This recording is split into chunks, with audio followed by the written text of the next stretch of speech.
1 sec. Hello and welcome to the Friday Night Social with me, Graham Hughes, and I'm joined at the moment by Mike Dix, who's just flown in from Spain, and boy, are his arms tired. How you doing, Mike? My arms are tired. That was going to be my joke. I thought as you started saying that. Sorry, I've got nothing to say now. Preempted your top gag. The only one I got written down. Oh, shit. I'm so sorry. Big shout out to Chris C. and Lost Missionary and Pete Music and Yuri and Adrian, who's just turned up. Who's this Adrian person? Happy birthday to you. Happy birthday to you. Aid.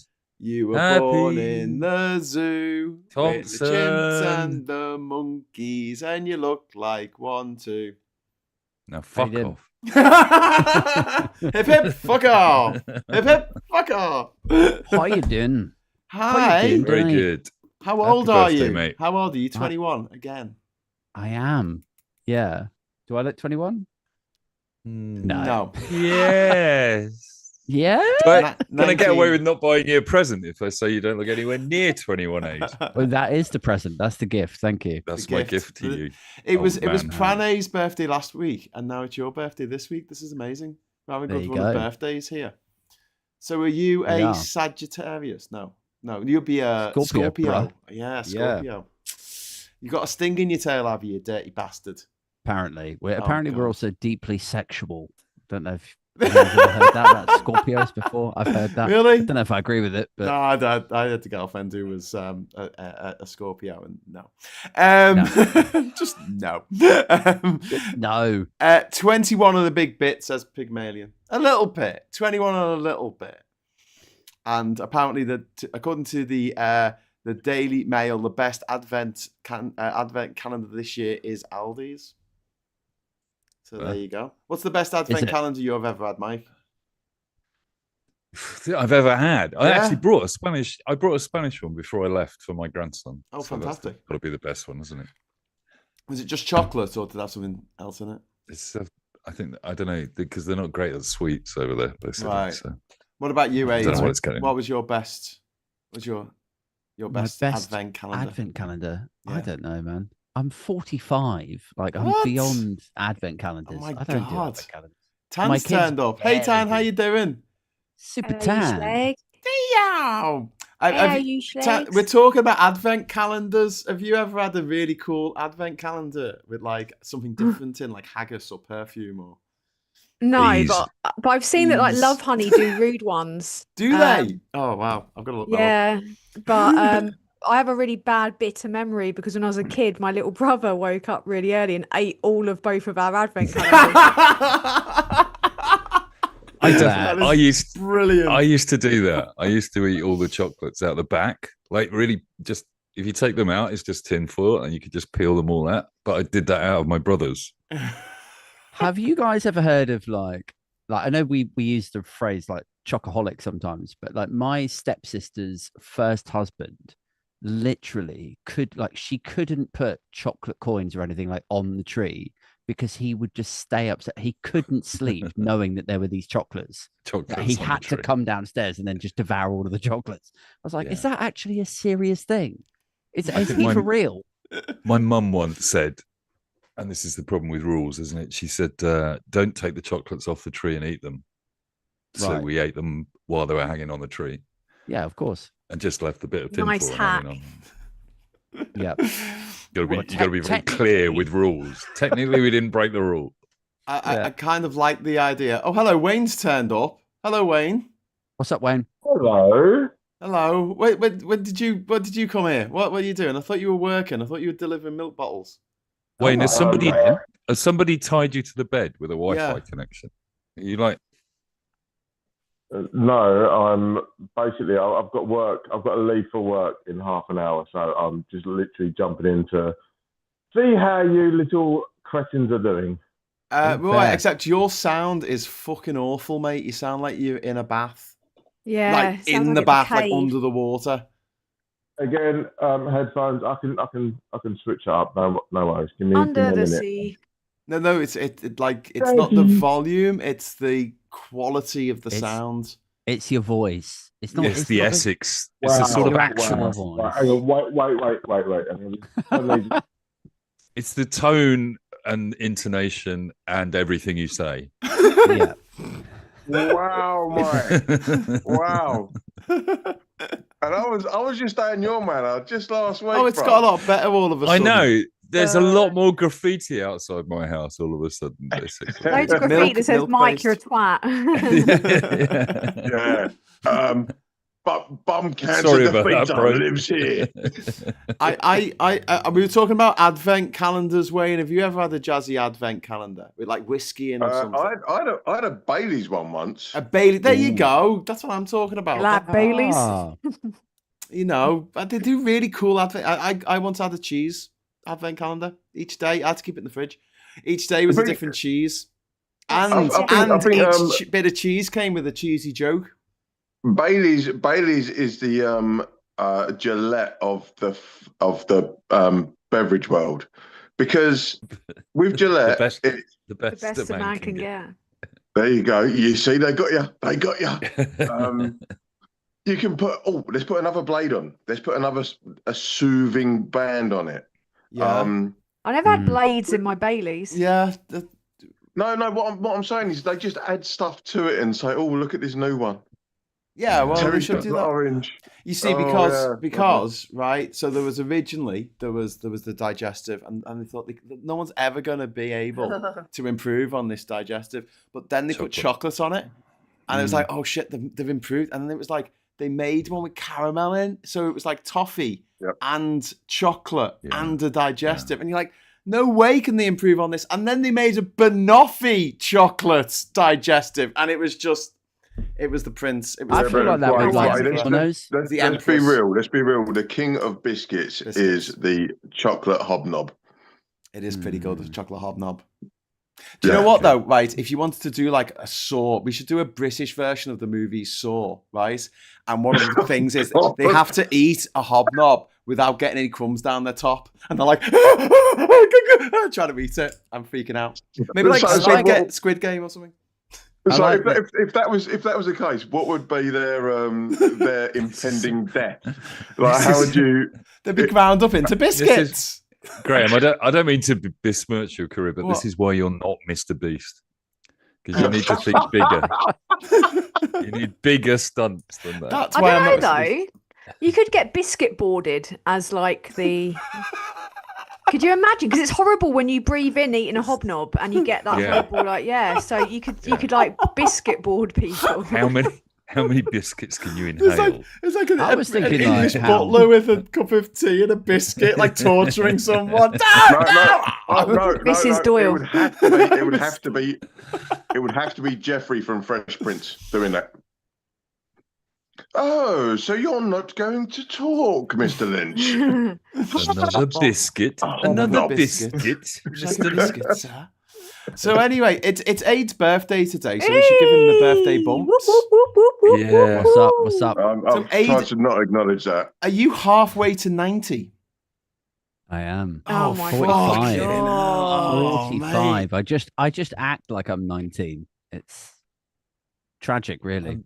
I'm very nearly halfway to 120. Are you halfway to being an adult? Am I halfway to being an adult? Yeah. Look how he's dressed, Wayne. I mean, He's living on a prayer. There's a clue. I'm fighting responsibility with like as much as I can, but no, it keeps engulfing me. More responsibilities, 2 kids, a mortgage. Somebody save me. I hear once you get over 90, you get quite obtuse. Is that right? Gets. Yeah, but the sex is a lot better. Over 90 degrees, it's an obtuse. I forget it. The sex gets better when you're 90. I mean, Apparently. Yeah, it's what a weight. AIDS.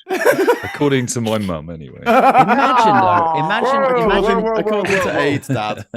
Imagine if you waited your whole life and then you fucked like again at 90, and it was actually incredible at like 90 years old. You'd be like, I can't believe so many people die at like 75 or like 80, and they never get to feel it. I've been doing it wrong. Yeah, but what if it's shit?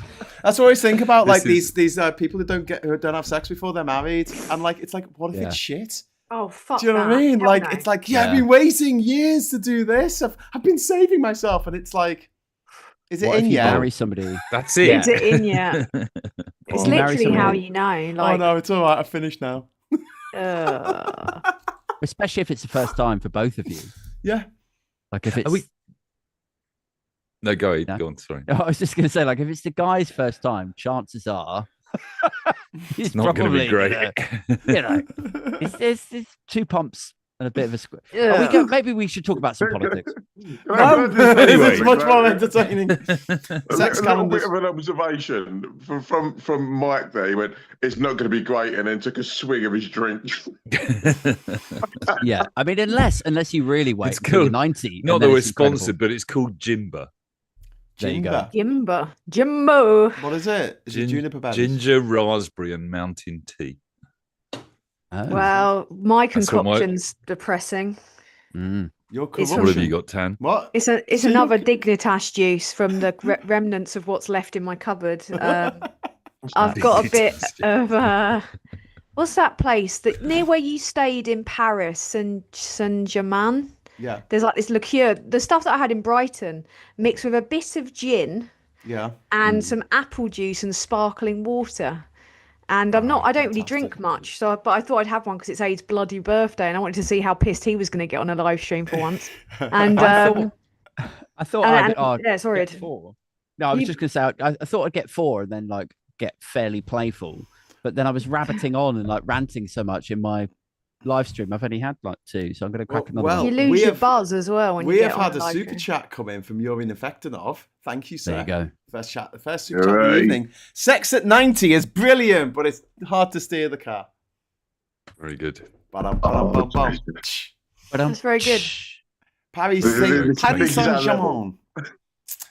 And Phil says, not wanting to put a downer on things, but not going to have sex again with a 90-year-old. So there you go. Again. Again. Keyword. Again, Wow. doing a lot of heavy lifting there. is there Yeah. such a thing as like just going back to the advent calendar thing? Is there such a thing as a bad vent calendar where you have illegal narcotics behind each of the doors and Well, we were every thinking day that everyone could be a an little eight. bit different? Yeah, or There is LSD now, or isn't it? something. Or That would be a lot of fun. Because all I'm saying is I will set up a Yeah, PO it'd be a box lot of if death. somebody wants to send me a are the advent are the calendar. are the 24 varieties though of what would actually no? Because you have one. Some of them do just up to 24. And some of them do till and have a Christmas Day one, don't they? With like a slightly bigger window. Yeah, Christmas Day one's always the big one, isn't it? So would that be heroin? Yeah. What would Yeah. Jesus Yeah. Start off. want? The first one be a popper. Yeah. Or like And a then the popper mushroom. or yeah, and you've also got to think Something about how you mild. layer it with the uppers and the Glue. downers. So Petrol. you want to have like a Aerosol. benzo, a Valium the day after you do the acid, for example. There Did are some anybody people else- revealing a certain expertise in this Well, I have conversation. very, I've had a very colourful I wanna life, and say I'm not that- ashamed of it. I had a. I was just assuming it would be like ibuprofen, paracetamol, seltzer. Phil Hicks's Watch quote out, about watch out, laughing she's your on ass the off. Rennie, she's on the Rennie. Did anybody else smoke basil when they were like 15? No, I did chamomile. It was just really hot. It was horrible. Coriander joints and shit. It was really bad. I just, Tan's over there chopping up an Earl Grey tea bag and snorting it. I bloody love a bit of Earl Grey, to be fair. There you go. I do. Storyteller, because Teller was taken, has said, on the first day of Christmas, my true love gave to me ketamine. No, Regretmin's probably going to want to be. You're going to want to get that in around the 20th. You know. Yeah, but you're gonna need, you need a little bit of room to calm Surprise. down. Or it depends on what time you have to deal with your family. You know, because you want to be dissociated. So. Futum Stuck Yeah. says we tried smoking parsley as well. Well, was it just when you were a teenager? You just thought, oh, this is green, so it'll get me high. Yeah, if yeah, I yeah, burn yeah. it You gave it a go. inhale it. Yeah. Oh wow. Okay. It's like Do you know what- weed in- of it's in weed the of one 90s description, isn't it? How's such In a the weird 90s, kid? there was a little shop by me that was trying to be all edgy and stuff in Liberty Hall, if that people of Basil know it. And they used to sell these bags of thing called wild lettuce. And it was like, oh, look, we can get high on wild lettuce. It never burnt. And It tasted like it was crap. literally lettuce. It was literally Yeah. lettuce. literally. It's just lettuce. You were put off that by they the gathered name from the wild. motorway. Yeah. Don't Yeah. do salvia though, because I once saw salvia make a grown man cry. It's not good stuff, man. What's It's like salvia? What is that? it's like a kind of thought like that's what- legal I thing, thought- like I tripper thought- basically. Oh, I thought it was and- like sugar. Oh no, that's stevia. Okay, God, I can't feel get like- keep up. Salvia is hardcore. Like Okay, people but we don't all realise how lingo. bad it is. It's a dirty, I was bad just like, trip you sound like- herb. Huh? Like, could you smoke aspartame? That's got to get you fucked up. Aspartame.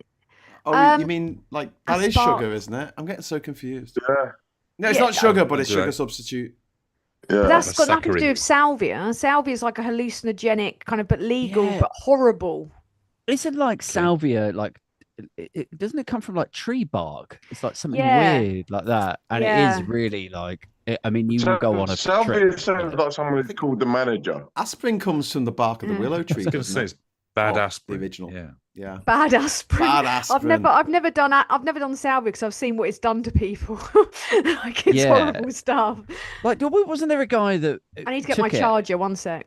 He You took it and then he filmed himself reacting to it, and in his mind he truly thought that he had been locked in this room for like 3 months because time and his memory was so distorted and warped, but actually he had just had it for like 3 or 4 hours. It's really, I mean, it really is quite messed up stuff. I don't I d- I understand don't how it's know how- legal. I have no Yeah. idea why that or how that is legal. Probably because it's guaranteed to give you a really bad time. So people are like, well, they're not going to get addicted to it because it's so like horrible. They're just going to give up after one go. Yeah. So I've got a question. How do you all feel about sugar? Sugar. Mm. Yeah. Honey. Dun dun. Okay, I I've was got just a saying, I went question, to right. System of a Down so, immediately. So you got a choice, right? You can either go without the sugar in your drink, right? Depending on Mhm. what you have sugar in, whatever. Or you can have all the fat cut off your the meat that you're eating if you eat meat. What would you choose? Would you go without the sugar or would you go without the fat? If you're trying to lose weight. If you're trying to lose weight, you cut out the sugar because 100%. high protein's fine when you're, and fat's fine Carbohydrates. as long as it's not mixed with sugar.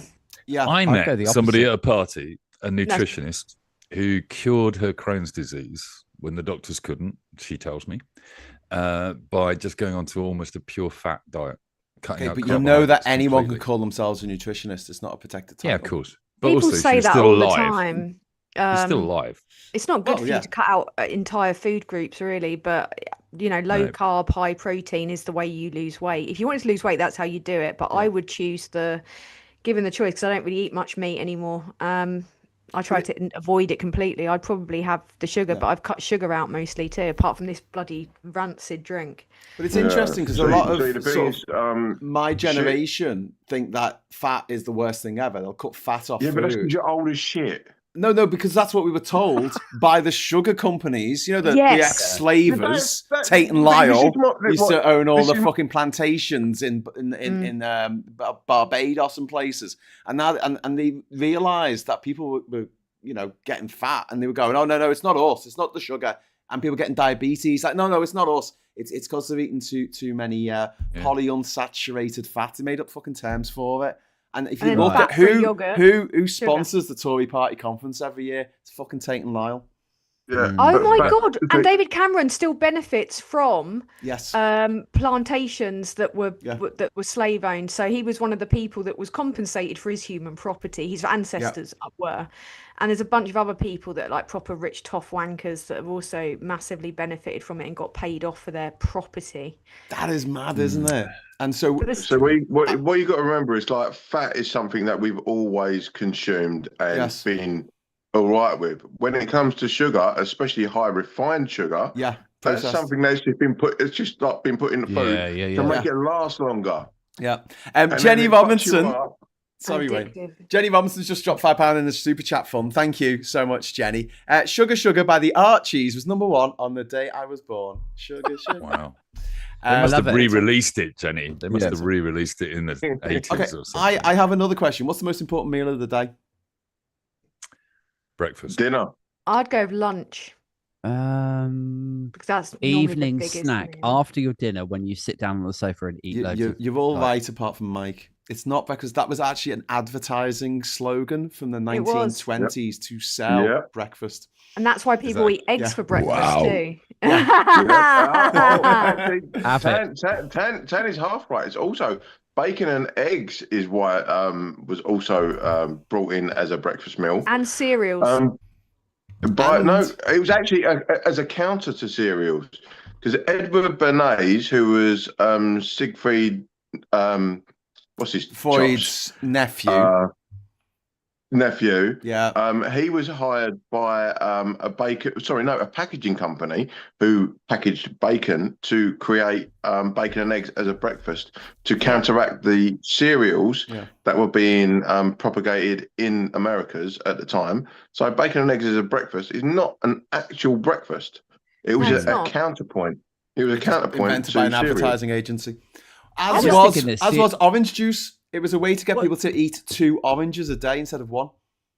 Because they I had was too thinking many the other day, oranges like- one year in California. And Yeah. you're like, fuck, what are we going to do with all these oranges? Like, well, if we squish them down and make people drink them, they'll have 2 of them instead of 1.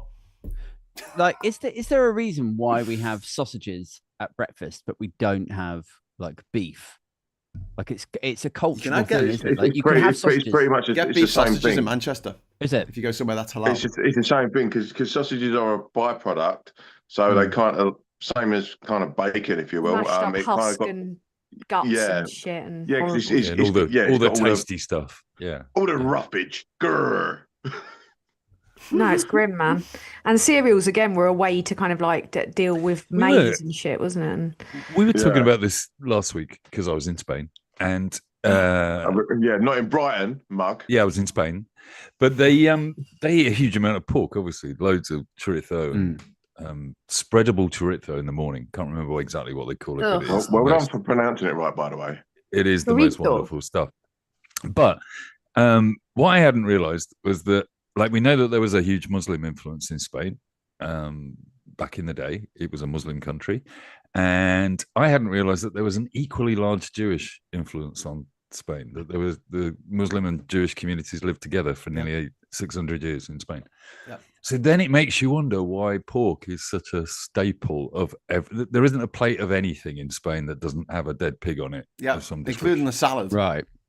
So Yeah. how did that happen? I don't know, but before we go on, I've just got to say thank you so much to Whoa. Jovian for the absolutely Wow. stratospheric £50 mega chat. Thank you so much. There you That go. is so generous, and there's no message. What do you want you've to got to say? get your tits out now, Graham. I know. Yeah. I know. You could Yeah. you Or- could definitely or afford take a bad Yeah, event yes, calendar it's now. Apple. Take your hat off, lads. maybe. Take your hat off. Take You it all could- off. And I've heard that apparently that's half of the number 29 on the drug, 25 on the drug calendar, 25. that £50 worth. Imagine put if together like the advent salvia. calendar. Imagine if salvia was 25. Like, Oh, and you God. take it just as you go into your parents, like for. So what does No, salvia it do should to be- you? What is this thing? What is it? It's horrible. It's a hallucinogen. So you okay, smoke so it's it. like magic mushrooms. Yeah, well, no, it's Absinthe. legal. It's a bit like It's legal. As Aid was saying, it is. As I was saying, yeah, I can't believe it's legal, but it's probably because it's always guaranteed to give you a bad trip from what I've seen. Right, okay. into If people. it's so, if it's Let's do can't it. we just brand it up as I can't believe it's legal and sell it? I can't believe it's margarine. not acid. I think there might be a snide butter company that might file a trademark I Can't against believe us. it's not legal, but no, it's horrible. So it's like it makes you.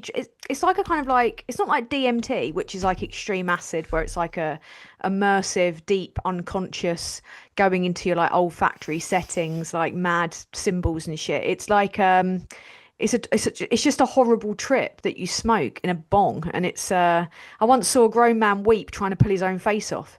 Doing it, and I was like, "No, I'm all right, thanks. Wow. I think I'll give that. I Jesus. think I I'll mean, give to be that." fair, like, what if you He's have just a going, terrible "Oh." face? Huh? And what if you have a terrible face and that's the right decision? His face wasn't that This bad. could be- Aid, it's all right. Drugs We like exaggerate. you. you know. Fine. Your face is fine, Aid. Thank you. Don't take. I need Don't feed take me salvia. validation. Feed me. Don't take it. Aid, on my post that I put on YouTube for you for your birthday, there was a few people who took it completely literally, thinking that you were my actual brother. And there were also loads of people, like 7 people, that thought you were Richard Hammond. Ooh. Cool. Oh my goodness. I mean, I'll take that. That's fine. That's better than Paul Giamatti. They Paul all thought you Giamatti's were who I Richard used to- Hammond. Hey, it beats being mixed up with fucking Hey, Jeremy can you Clarkson, doesn't it? drive though? Can I what? What? What What? did you say, Mike? Wayne? Can sorry? you drive? Yes. Can There you? you go. You're Richard Can- Hammond. can- You can got you all the drive same a car? Yeah, skills. that's it. That's all you need to be able to do. Can you Yeah, crash there really is. well? Can you crash and not die? Wait, I can't hear Wayne. What are you saying? Is your nickname the hamster? Well, it is, but for different reasons. We got a £2 super chat off Sarah. Thank you, Sarah, saying sorry I'm late. No, don't have to apologise. It's lovely to have you here now. We have been waiting for you. We have Sarah. been talking bullshit. and we so... haven't said anything about anything Well, interesting other than drugs. one angry until you got pagan. here, so. One angry pagan said I actually got spiked by salvia. Someone passed me a bong at a party at the time, and no idea what salvia was. It was an awful experience. So I think that's a confirming. It's universally apparently th- just th- a does- horrible experience. So why does anyone do it? I don't. Do Because they they're gonna think be they'll the probably magic be person that different. doesn't have a bad experience? I mean, That with seems most drugs, really it's kind of mad. like, why do you do it? I mean, you got to be a bit silly to kind of like completely change your mind to Yeah. some extent. I will you just know. say, I don't have any appetite to try salvia at all. I would do mushrooms again.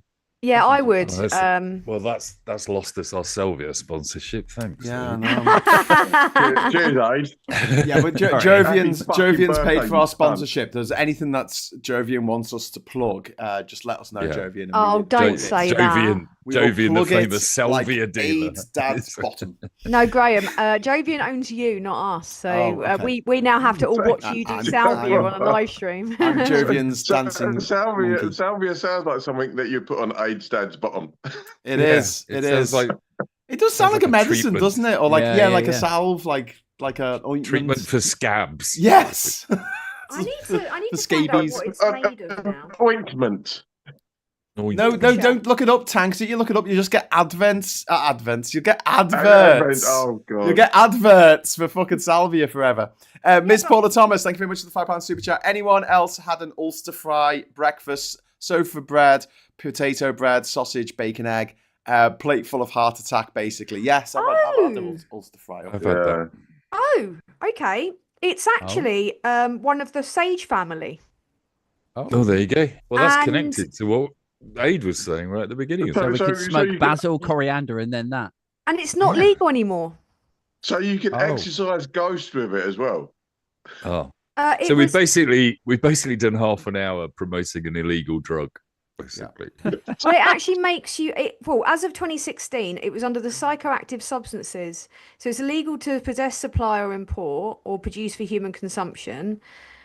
And what it does to the brain is elicit powerful alterations in visual perception, thinking, mood, and behavior. But I've never seen anyone have a good time on it. Unlike mushrooms, where like everyone laughs their ass off and gets on with their day the next day. Like salvia, it lasts a very short time, mercifully. But it's it gives you very like intense auditory hallucinations. By the way, right-wing tubers and streamers, Tan just did live research. Yes. Learn from that shit. That's more Yeah, do- ADHD. Like No, than but Do, anything else. do your the- own research. Yeah, the right wingers never ever they can't fact check. Well, actually, it's not just the people; it's the people on TV, isn't it? Like a politician or a pundit or some twat who works for one of these mysteriously funded think tanks will go on TV and they'll lie and they're never challenged. No, oh my God, They what the fuck is going on? They don't sorry, do it Tan, because they a don't. cat It's just not they jumped on can't you. be asked. I just looked at the screen and I saw this this black thing coming out of Tan's Shadow head, behind you. the back of Tan's head, like a Wayne, Medusa's snake or something. Wayne, you're quite right. You're quite right to point out what Tan just did there, which is exactly what the right wingers don't do, which is faced with new information, you go, "Oh, I was wrong about that. It's actually illegal. Here's what Exactly. it's made of." And humble yourself and say, yeah, I got that wrong. And here are the facts. But Yeah, they let's don't go. do it because it's money. I don't think, like we were talking about this earlier in the group chat. They're not doing it because they're like they can't do it. Then it's because it's not profitable to them politically or financially to do it. Yeah. Like none of them are doing none of them would be doing this if it was like they were doing it for free, like us lot do it pretty much. Like, They would yeah. be doing it if there wasn't something in it, like that Gilly Politics. Do you remember Gilly Politics on TikTok years ago, Aid? That weird kind of like dead-eyed girl, right? Yeah. She has actually been funded now by like hard right people. Like she's had loads of money thrown at her and set up all these things. Have any of us? No, because we're not bought by cunts. So, sorry. So yeah, we're not bought by. Gimmick infringement. So this is the difference. I mean, she is like a weird droid, like right wing, mildly verging on kind of like racist, some of her stuff, but just plausible deniability levels. Really ultra right wing. She's been scooped up by like the rich right. Like, do you think people like Darren Grimes would do it for free? Yeah, No. like she and he are like they're both of the same ilk, like where you would think they would both benefit from left-leaning sensibilities. She is a woman, he as a gay guy. You would think like, he lived in Brighton for 3 years. He's a fashion student at Brighton University. Unbelievable. And previously very supportive of Lib Dems. And then that's where the money is. That's where the money is. He's very well off. He still lives with his mum, but he's very well off. Yuri Nefektinov, thank you very much for the £2 super chat. Salvia makes 5 tramadol feel relaxing. So there you go, whatever tramadol is. And but tramadol is relaxing, though, isn't it? Yeah. I'm not allowed tramadol because no. Isn't it Valium? It's a type of Valium. No. I wish. No? It's actually some kind of. It's a bit like it's like a hardcore painkiller, pretty much. All right. Tramadol. Is it because you were selling it outside primary schools, Tan? Is that why you're not allowed it anymore? I'm not allowed it because I can't really take ibuprofen because it makes my tummy hurt. So that's the boring answer to that. I can't do ibuprofen. Gives me a tummy ache. You guys are missing out. I love ibuprofen. Well, I would love it because it's the only thing that deals with period It's like door one on my bad vent. This is now you're 45. This is the kind of conversation. Wow. So what do you do for your aching joints in the morning? Aid's got Voltarol at number 21. I'm not doing too bad. Do you know what? Some of my friends have got like, proper back problems and like teeth and hair and stuff. And like, I've still got my own hair, I've got my own teeth. I haven't had any serious back problems. I'm not bragging. Don't do this. Don't do this. You're jinxing it. You're jinxing it, mate. You're 45. Yeah, mate. That's really? I distinctly remember next saying. Time we see Aid, he's going to look like a fucking Gollum. I said no hair, one tooth. Back when I was like 23, I remember being in Australia and I remember just having a conversation with my girlfriend that day about fillings, and I said, "Oh, I've not had any fillings at all." Literally later that day, part of my tooth fell out and I had to go and get a filling. I was like, "Fuck!" If I hadn't said that. Did you have a different girlfriend every day? Yes. Your girlfriend that day? Yeah, that day. It was Thursday, yes. So I spoke to Annie. Thursday. It was Cindy, and then Friday was at Cynthia, and then Saturday was. Are you that? Are you Mumbo number 5? Yes, basically, yeah. I'm just a. That is mad. I wouldn't recommend a root canal, by the way. Just putting that out there. Would not recommend having that done to your face. How are you now though? Because you've had it done. Is it better? Is it? Well, I'm waiting for my bloody dentist to put the crown, because I've still yet got to have like a crown fitted to it, because it's like they take the nerves out. Stop swelling, hasn't it? Yeah. Well, no, they take the nerves out of the tooth. So they go into the tooth. They like drill into the tooth. They like rip out the nerves of the top of the tooth. And then they have to, because the tooth's brittle and susceptible to breaking, because they temporarily fill it, obviously. You have to have like a whole new like porcelain crown put over it, so like where the cavity was, like you just need a new casing on your tooth. But I've never had like hardcore, I've never even had a filling. But yeah, that's it was weird. It was weird. Jovian. Huh? I think we need to acknowledge Jovian again. Oh, bloody hell. Thank you so much. Jovian's just dropped another 50 quid in. Thank you for the I guess that Expender. makes I think that makes a hyper chat because that's Hey, 100% bit altogether. Expender. Hyper chat, thank you, Jovian. Tramadol is an opioid pain medication. Thank you so much, Jovian. That's really, Jovian's, really Yeah. kind of you. Thank you, Lovely. Jovian. We're making slightly plans worried- for Jovian. Like, so what are we? Is this? I'm conversation slightly worried is good? Jovian's tried Salva on our recommendation. Got He's enough just money eating for me it. Love Honey calendar now, though. Thanks. You'd think you need probably about another. I mean, not that I've looked it up. You probably need about another 50 quid, I reckon. I think they're like 150 quid or something. like What? that. From what I've heard, they're Jovian Expensive new chocolates. Elon. sex toys are expensive. Trust me, I've been single for 5 years. You don't have to think, just be um, single to you. Anyway, go on. Go on, Mike. What are you going to say? I think we have to rename the channel the Jovian channel for the Jovian channel for the night. Yeah. Jovian. Move Owners. to Jovian Saudi, move to Saudi Arabia and start broadcasting. That's the Right, only on condition a he's put serious on his one, donation. ladies and gentlemen, I do have to go because the people of Essex need their bovine juice, Okay. and I'm the All right, one Pat to. Mustard. You go off and spread your seeds. Dun dun dun dun dun dun. It's what I have to do. You know that. You know that. All I right, mate. love you all. Thanks for coming on. You're all a bunch of cunts, and I Aw, would love thanks you. nothing more than to be here for the rest of the show. Thanks for saying that. You can. You? To be fair, she said it before me. I did. did. Yeah. Yeah. Yeah. She stole your line. All right. See you later, mate. I can't have anything nice. Drive safely and deliver Yes. nice yogurts. Graham, I'm wondering whether or not I have to come on and off again, so to speak, because Excuse me? I've my thing's freezing. My camera keeps freezing. Is it Okay. freezing your end? No, it looks. I thought it was all right. Yes, it is. It is on mine, and I'm on my phone. Yeah, it's it a is. bit it is. janky, isn't it? It's a bit janky. But I might have to Yeah. come in and out again. okay. All right. Okay. I'm Well, gonna- see you soon, Tan. See you I'll later, be- Wayne. I'll be back in about All 2 right, minutes. be good. Ta. Love you all, Bye. you bunch of Bye. smegheads. Okay, Bye-bye. see you later, Wayne. Right. No, you hang up. No, you hang up. No, you hang up. Wayne. Oh, No, you go, no, Wayne. no. Love go, you. Wayne. Love you. Love you. Anyway, so what were some people saying in the chat? Apparently, comparing salvia and tramadol is like comparing shoes to aeroplanes. They're two very different things. There you go. But who hasn't Okay. woken up in the morning and not been able to find their aeroplanes and then discovered them under the couch? I saw a funny little video today where people were putting wings on their car to claim it was a jet, and it was a jet, so they Right. didn't have to pay tax on the fuel.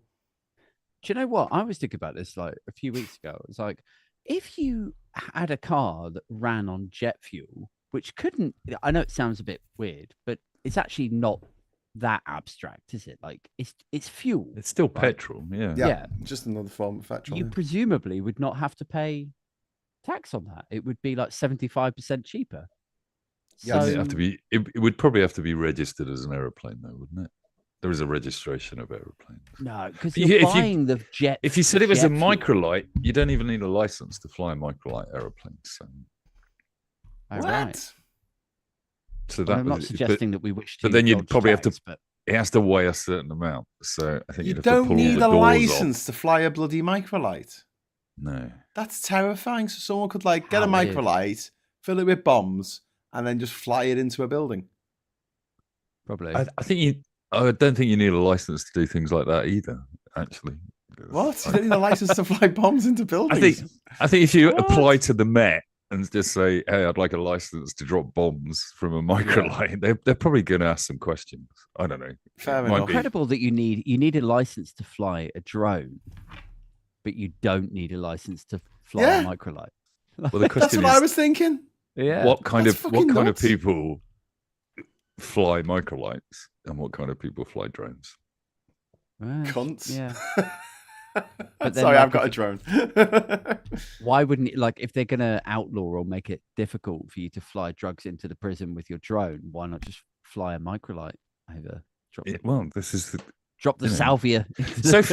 So far in this show, we've discovered new drugs that we knew nothing about that we can now deliver to prisons in our microlights without a license. Basically. Yeah, I think we're getting closer to the goal and of we can this drive, channel, which is we can drive to the prison in a car powered by jet fuel that we've stolen from somewhere. Yeah, we're getting there. We're all starting our to criminal avoid enterprise. paying £13 tax. Basically, And to top it all off, like yes, it's my birthday today. I went out for lunch with my other half, and we went past this nail bar, and it was pretty busy, and there was a nail bar right next to it as well, and both of them were like cash only, and I was like, ha, like it's such a cliche that these nail bars are like cash only because they are fronts for like people trafficking and money laundering. And now I'm sort of sat here and I'm thinking, I am, between my sort of birthday dining stuff, and now talking to you guys, the salvia, the drones, the cars that are running on jet fuel. I'm basically some sort of, underworld criminal enterprise kingpin, I think. Have you thought about becoming an illegal immigrant? Or considered it? Yeah. Did you see there was a panorama this week about the vape shops that are appearing everywhere on every high street? But that doesn't surprise me. Yeah. And they are fronts for literally they employ migrants and then they illegal immigrants, and then they sell the shops to each other for like £18,000, and they're all owned by one Kazakhstani guy that's milking everybody for huge amounts of money left, right, and centre. Is it Borat? He looks very much like Borat. I think he was called Hammer or something. This guy, but he's got 85 shops registered in one town. I'm of the belief that if you run a barber shop or a nail salon that demands cash only in 2025, already, like, immediately I'm suspicious. I'm like, there's no fucking way. There's just no way that you would go through the rigmarole of like cashing up tills. And like when it basically everybody, I know people get a bit funny with like the older generation tend to want to work with cash. My dad does that, but I think for the most part, most people would rather just use their card or like their phone. Since so COVID, to bother going now it's entirely card driven, isn't it? Yeah. So to bother going that route seems to me there has to be a reason. Glaring red flag. Like many years ago, I knew a guy. I knew his wife actually, and he brought a local football team. And when I asked him why, because there was absolutely no chance that they were ever going to make any money for anybody, he said it's all the cash that goes through the door. Right. Every Saturday, money gets cleaned. Basically, and I went, okay, really? Right. Now I know enough. I just want to address something. Due to more folk using electric cars, the inland revenue are losing the money, raised from VAT on petrol. So there's a rumour that electric cars are going to be taxed £1 every 3 miles, which would be for £4,000 a year. No, it's going to be 3 pence per mile, and that'll be about 250 quid.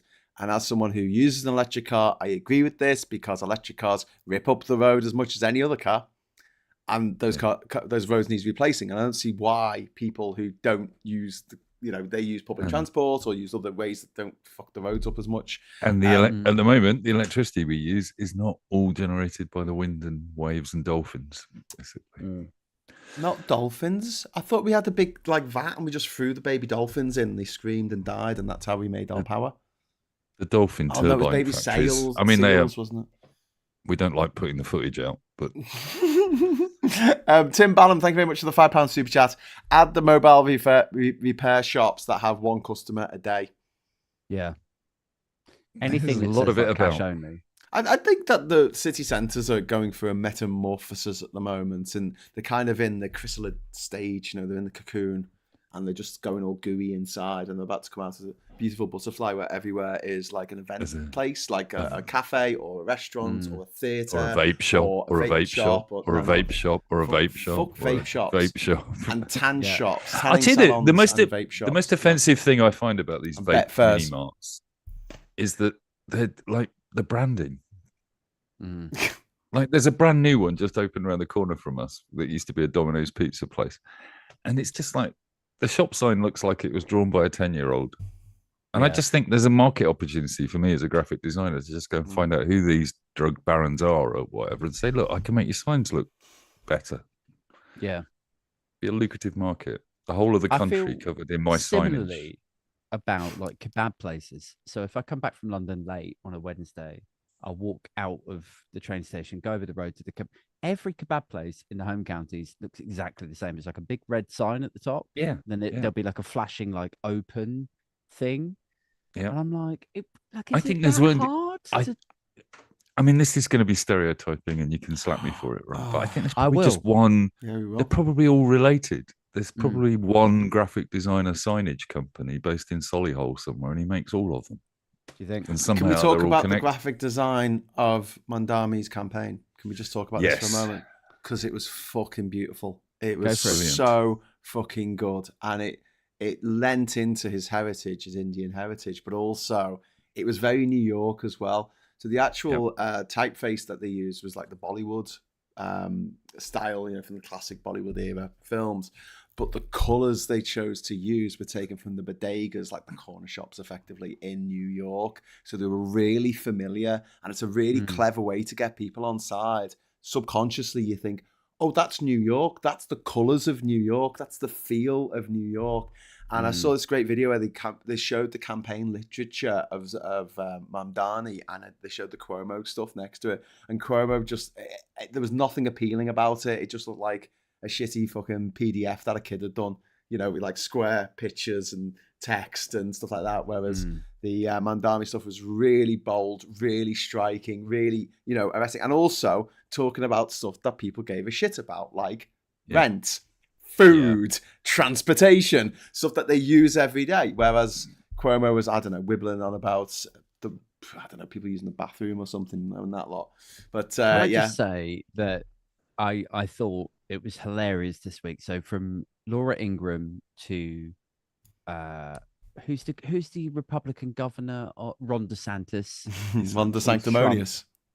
To what's her name? The press secretary in the White House. Caroline Leavitt, who is only 28. I only found this out today. She's only 28. She looks like she's in her mid-40s.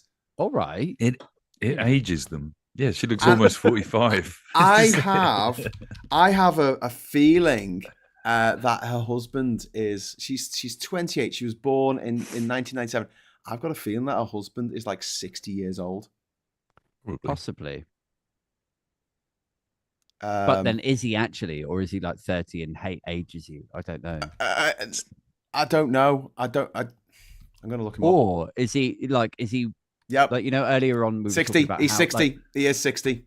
He's how 32 years her senior.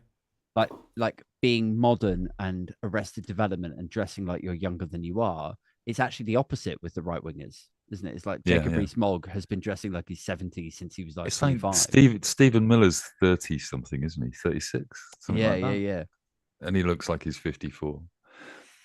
But no, I was just going to say, I'm so here for this sort of sudden realization that Republicans have seemingly woken up to, where they say, "Oh, affordability is a big thing. Like we need to look at, like, clearly in New York, like cost of living was a big thing. That's how he was able to win it against Cuomo, against a Republican candidate. Is he actually focused? Do you think the Republicans have woken up to that though? Because they're all denying. Well, they're pretending that now they have woken up to it. They're like, affordability is clearly a big thing, and we need to focus on that. I'm like, in the general election, you didn't. That's stop all banging you on sold. about. Yeah. Like I've invented eggs, this word, cost of living. groceries. It's like an old-fashioned word, but it's like a thing.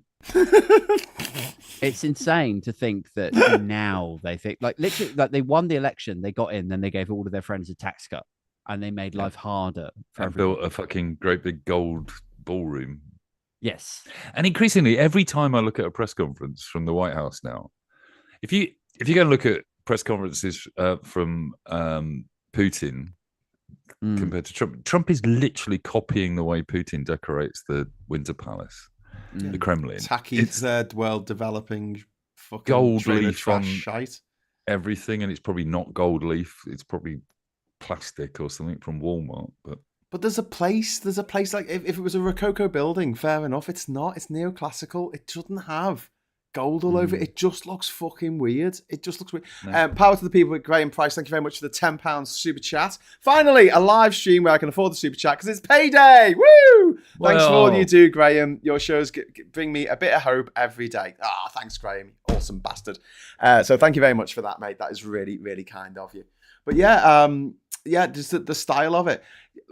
When we're driving home, sometimes across.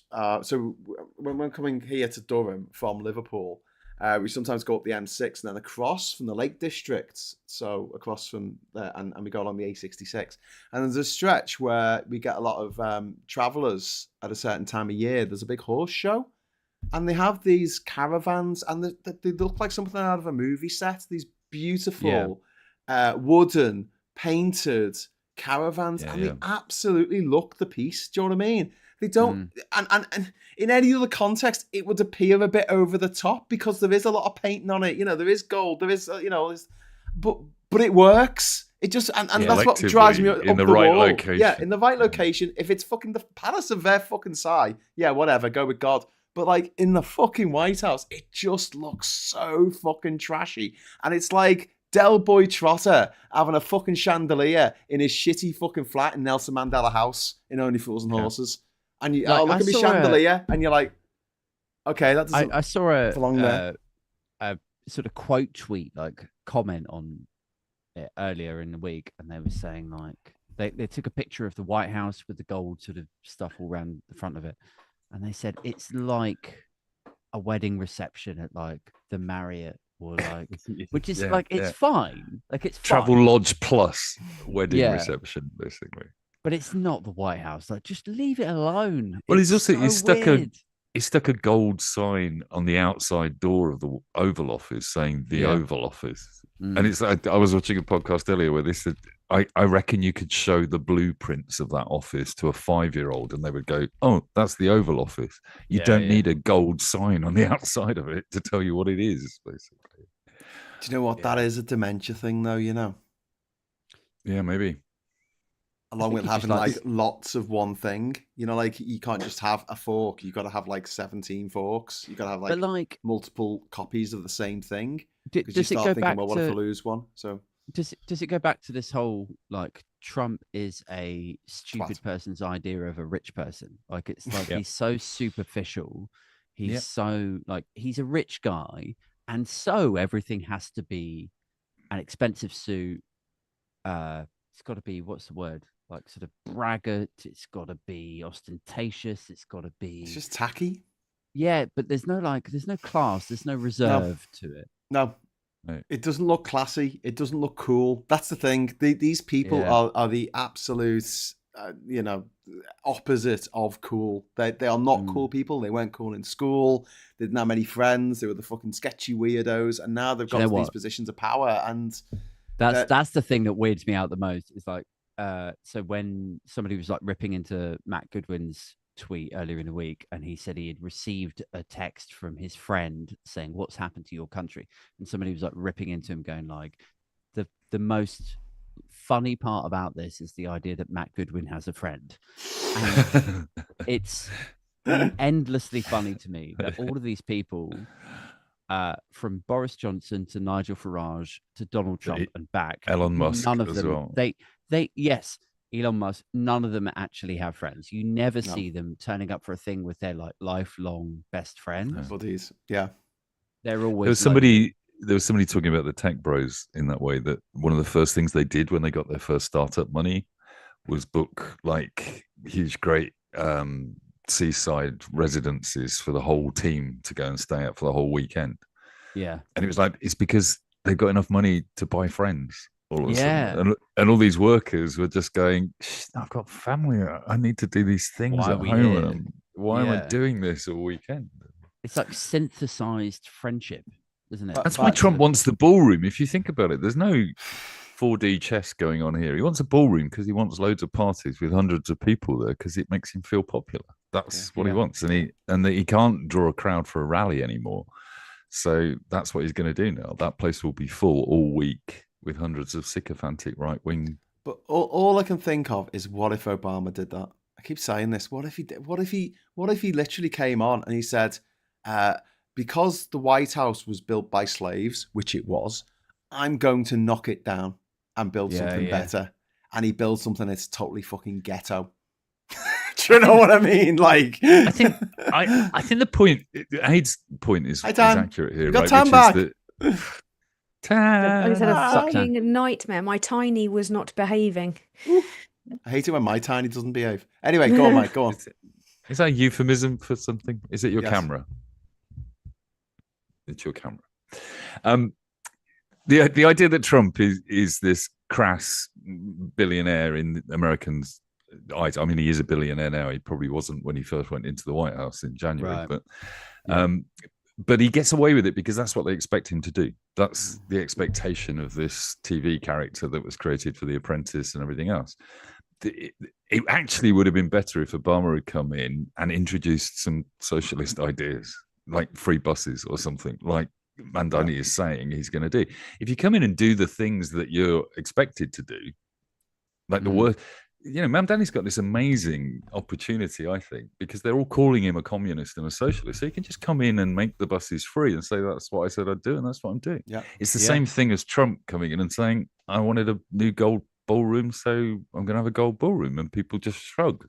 Really, this is the thing that winds me up the most. Is like when right-wing political leaders get in, it feels like they just get in the door and they start doing executive orders or threatening to do like the worst thing, and they don't give a shit. And then when a left-leaning or left-wing or superficially left government take hold, certainly in this country, it feels like they're constantly apologetic and light-footed and scared about worrying the other side. Yeah, and I honestly feel like if you get a Labour government after literally years of fighting and campaigning to get them in, and you hope that when they do get in, they will look to socialise childcare or do any of the other myriad policies that we would all love to see them roll out or cancel, like previous. Tax the stock market instead of bowing down to it and saying, I don't want to upset you. Don't worry, I'm not going to do anything dangerous. Everything's going to be fine. Or just like come out on a podium and just say, like, we don't agree with any of the stuff that the last government did. We think it was all xenophobic nonsense. We are going to regulate the press. We are going to do X, Y, and Z. But it just feels like when the left get in, they either argue amongst themselves. Oh, we love doing that. Don't we, Tan? They sort of like. No, we don't, Graham. Yes, we fucking do, Michael. Yeah, you weren't there, man. What he's talking You about. weren't there. You weren't. You weren't there. But then when the right get in, then they just carpet bomb it with terrible policy, and then the left are like, oh my god, how did this happen? It's like, it's really depressing, the slow pace at which we are able to affect change versus because we have to ask everyone's permission. It's so that this is the thing that the left do that shoots ourselves in the arse every fucking time. We go, is everyone okay with this? We seek consensus. The right never seek consensus. They just build shit wherever they want to build it. They build it and then they ask for permission, or they do it and then they ask for forgiveness, rather than what we do on the left. We go, oh no, we have to make sure everyone's fucking cool we with this with new train first, line we're going to put through the entire fucking nation, and we've got to ask every single person along the route if they're totally cool with it, and if they're not, we'll just have to give them £1 million fucking pounds each, and then suddenly the cost of this fucking thing skyrocketed to over £100 billion, and you're like, what? Why did you ask? Why don't you just fucking build? What are you doing? I'm building a railway because we need one. Oh, I don't want to have to see that out my back window. Mate, you live 4 miles away. Don't worry about it. No, I'm going to write to someone about this. Okay, fine. And you just continue fucking building it. I hate to keep bringing it up, but 1945, the Labour government came in. They were in for 5 years, and we got the NHS, nationalised industries, the railways, etc. They just they weren't owned by billionaires then. I mean, this is the problem. Our governments are not actually chosen by us; they're chosen by billionaires, and they're owned by billionaires. And our government has an opportunity to take a stand against all that bullshit, and they're refusing to. So they're just bidening their time until we get to the point where we're going to end up just ruled by fascists because they're fucking wusses. That's the problem. And you can throw as many kind of like populist faddies, as I call them, like fad daddies on the left at it. You know, objectively, Plancy's doing the right thing, or what Labour should be doing in terms of engaging with people on the mediums that they use or addicted to, like their phones. But they should also be implementing disinfo regulation and moderating the press and regulating the press and taking precautions, albeit too late. But they're not, because we're essentially a vassal state for the US, and they will push back against free speech, or free speech as they want it to be. So not to sound defeatist, but we are fucked, because I can't see them finding their balls. We have to show them their balls. We have to like pull them out, and then we have to put them in front of their No face. one's going to, because everyone's too busy being radicalised by the very methods that they're failing to legislate against. This is the problem. Like every single people are not like angry about immigration because immigration's a problem. They're angry about immigration because they've been taught to be angry about immigration. And where are they being radicalised? On the devices we're all massively addicted to. So they're failing to deal with the source of the issues broadly. And now we're in a situation where the far right's been hyper normalised to the point where it's just like, well, that's just how things are. But this is nothing new, though. I mean, we are addicted to our devices, but at the same time, people were radicalised in the 1970s to hate people. Not like this. They were radicalised in the 80s to hate people who were gay. They were radicalised in their communities by people, which is slower. Like they were like radicalised via flyers, or by their football clubs being infiltrated, or by seeing marches. The newspapers, but they weren't radicalised by devices that could throw disinfo into their heads all day, every day, 365, 24/7. Maybe it's not the same. I totally agree that they've got better and better at it with these devices. But television was when there were 3 television channels in the 1970s, and there were racists on a Saturday night telling racist jokes constantly. Yeah, but now it's there. Now it's in the community. Now it's online. Now it's like the problem is it's every information source. And the problem is we can't tell who's watching what. We've got no idea. I think you're both right, because you're talking about what it is. It's the normalization of bigotry, the normalization of homophobia, transphobia, racism, misogyny. Just this is just everyday misogyny. This is just the way it is. And a lot of young men are falling into this fucking trap. And people feel sorry for them. I don't. Oh, you sad little bastards. Get out. I'd feel less sorry for them if fucking have a party. I feel less sorry for them if they weren't randomly hitting women on the street and constantly sexually assaulting them on public transport. Maybe if they stopped whining for 5 fucking seconds and actually tried to speak to someone of the opposite sex in a nice way, they might get somewhere. Well, they don't see us as people, do they? They don't see us as people. I don't have it to hand, but there's I'll try and share it in the group later. But there is a really good Instagram video of a woman reading a poem that she's written about this, which is about the statistics of this problem. Which is that it comes out and says basically 1 in 6 boys are going towards the right wing. But that means 5 are not. And 5 actually are doing good things. And let's talk about them. And it's a really powerful piece, because it's basically saying you're being told that this is the norm, and it's just not. It's actually not. And, my experience of young people, we've all got kids in our families, etc. I don't meet many of these kids. I think there are some noisy ones definitely influencing people, but they don't talk about it necessarily. Not even their parents are aware. This is the problem. They're doing this stuff on their devices in their rooms, like it's clandestine. Some are, but I think it's unfair to paint it as it's all of them. It's not all of them by any stretch, because I talked to a lot of parents who are very concerned about that. The problem isn't the hashtag not all. The problem is the kind of like the normalization of it. Like it's all of them. It's how prevalent it is. It's how I just don't out of control. Well, you don't have to live one in 3 women are sexually assaulted in their life. That's over 1 billion women. 1 billion with a B. Worldwide. Who's doing it? The men. Well, it could be one man doing all 3. It could be one man doing all 3. My point is statistics. The stats are like 90+% I just think it's all violent and sexual crime globally. All young men are violent rapists, right wing. Potentially. All right. In a lineup of 10, tell me which ones are. and Well, then I think I'll the stop being statistic- afraid to walk around at night.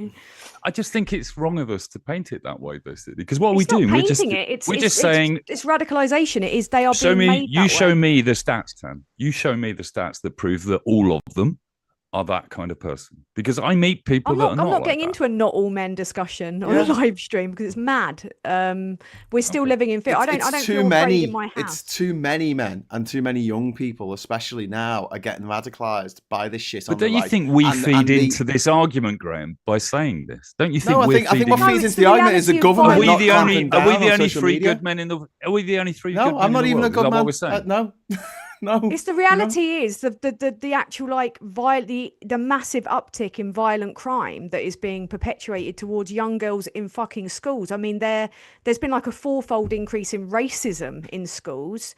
It's the Tate effect. Yeah. It's grabbing them and like I think it was Anne Russell the other day did a TikTok where she said how she looked at Tenkoni, like a Tenkoni video of him doing his mad crusade. A did a great video on this, and she was in the days after that fed constantly a slurry, like a slew of openly violent content about women saying, you know, like. You know, she'd calm down, she just got slapped around a bit more. That's allowed on TikTok, right? Whereas the video where I pointed out that the far right has like 41% of them were like reported for domestic abuse, that was taken down. So our voices are silenced through moderation. We can't even talk about our own experiences. Whereas voices, can I finish my point? Whereas they are amplified. They are amplified constantly. So if it's not getting those 5 boys now, they're at a massively increased risk. So my point isn't attacking #allboys. My problem is controlling the medium through which they are being radicalized. And that's all I want. Completely agree. And I completely agree with you there. laws. But I think that's the right target, not the boys themselves. I think what we should be, as you say, completely, that it's about the tech companies that are controlling this cultural exchange and amplifying it, as you say, which makes it feel like a worse thing. It makes everybody look at young people as if they're all dangerous people, and they're just not. No, but I do worry it's that the impossible girls to know are, which ones that are. the victims are left out of all of this too, just like they were kind of erased from adolescence. Like the female victim in that was not even given any airtime. Like the thing that I feel is missing from a lot of it is because there's so much disbelief towards the women and the girls that are subjected to this, that we're kind of erased because we can't even speak out about what we face from like even trolls online without having our posts taken down. We're literally just having our voices just silenced when it comes to talking about it constantly. Which that's is definitely another about side. definitely about regulating social media. I totally agree with you on that completely. And I think, but I think the point is, you know, the point I'm trying to make is that Rupert Murdoch is responsible for a huge amount of the sexualization of women, about the problem with immigration, etc., etc. That guy needs to be restricted from doing that for painting a wrong picture. Like, we all agree that the right wing are constantly telling us that immigration is the only problem this country faces. All right, but we don't buy that. We're not buying that story. No. That's amplified by the same platforms because it's in their interest to amplify that. But it doesn't mean that there aren't some bad immigrants, because there definitely are. And it doesn't mean that there are some that all immigrants are terrible murderers, because they're definitely not. And I think we contribute to some extent sometimes with our own language about this, basically. And I've just spent a week hanging out with 4-year-olds at school, right? There's nothing about any of those kids that's racist or sexist or anything else. These 3- and 4-year-olds are all just happy to be turning themselves into humans, basically. And their parents are all anxious and constantly anxious about the environment that they're bringing them up in. And it's like, you know, maybe I've just been tainted by that for a week, where I'm just looking at, look, we make them this way. Yes, let's go and regulate them, but don't fucking blame them. It's not their fucking fault. They're inundated with this shit. They are throwing this shit at them constantly all day. Yes, let's go and get Elon Musk and bloody hang him up by his testicles from a lamppost. Fine, I'm up with that. Let's make sure Rupert Murdoch dies. Let's make sure Donald Trump dies. Let's make sure He'll never fucking die. Let's make sure these right-wing, misogynistic, racist wankers are not controlling our media. That's why I opened with regs, man. That's why I opened with disinformation. But let's not make these regs. kids feel worse about themselves than they already fucking do. Because a lot of them are suffering from this. And I'm not saying boys, I'm saying boys and girls. Young people are definitely feeling suffering because of what? the environment in which they're growing up because in of is a fucking what toxic we're one. all saying they are. Yeah. Oh, it's more exactly. radicalisation, Right I and would the say. left. Can I just jump in because we had some super chats and we've not acknowledged them for ages. Pygmalion says it's not a ballroom, it's a throne room. That's how long that that's how long ago that one How turned long was up. that? What were you talking A long about? time. You guys wouldn't shut up. What could I say? Chris C, thank you very much for the £5 super chat. Official stats show 1 in 4 women, 1 in 6 children, and 1 in 80 men are sexually abused. Is that worldwide or is that in the UK? And if it is 1 in 4 women, there's 8 billion people. Globally, on the planet, it's 4 bigger. billion women. So that is 1 in 4 is over 1 billion women around the world. Yeah, it is. Deborah, thank you very much for the 10 Canadian dollars. The point is, there were way too men doing it and way too men not speaking out against it. What's the saying? If there is one Nazi at a table and 10 sitting with him, ... Yeah, exactly. And that's very true. And I think people do need to be talking out about it more. They need to be given the facilities, not the facilities, that's not the right word, is it? They need to be given the opportunity to speak out about this and not feel like, that they'll be ostracized from their tribe for doing so. And I really do agree with both of you that a huge problem right now, especially for young Generation Z, who half of them have been under COVID, stuck with their fucking parents in the house, and they went down this rabbit hole. They started listening to the twats like that Joe Rogan creep and that fucking what's his name, the Bars fella, what's his name, Peterson. Him and the really noisy man and the one with the Elvis haircut. Fuentes who got shot, and him and Nick Fuentes and Kirk and that horrible what's the Bars fella? What's it? Andrew Taint.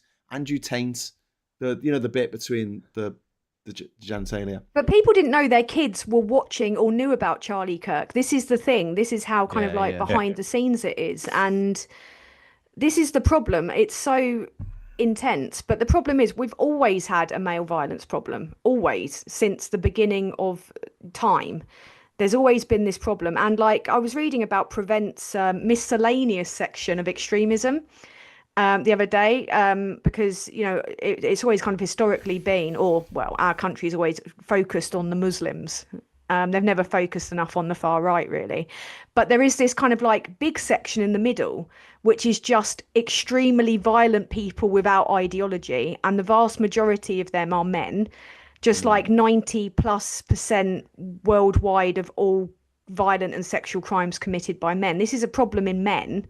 But the problem is we've got guys, instead of speaking to other men, because they're not going to listen to us, we end up having the people that have the biggest platforms are the twats that Graham just mentioned, that are able to just make money out of doing this to kids. Peterson started it quite recently, really. Well, the richest man in the world owns Twitter. The second richest man in the world is buying TikTok. The third richest man in the world owns Instagram and Facebook. Washington Post. How many rich women on this list? I imagine not many. No. And what is that? Who has the New York Times been taken over? Because did you see that thing that I posted earlier on in the? What's been taken over? I was asking a question. Sorry, has New York Times been taken over? Because there was an opinion thing by that kind of guy who looks like Computer Guy. I thought that was they put out a thing this morning saying, "Did women ruin the workplace?" Then they changed it to, "Did liberal feminism ruin the workplace?" And I think they've changed it a third time to something else equally mad. It's the Schutzberger family apparently owns it. So there you go. Because it's I always thought the New York Times was sound. I thought they were all right. I didn't think that they were. Have women ruined everything?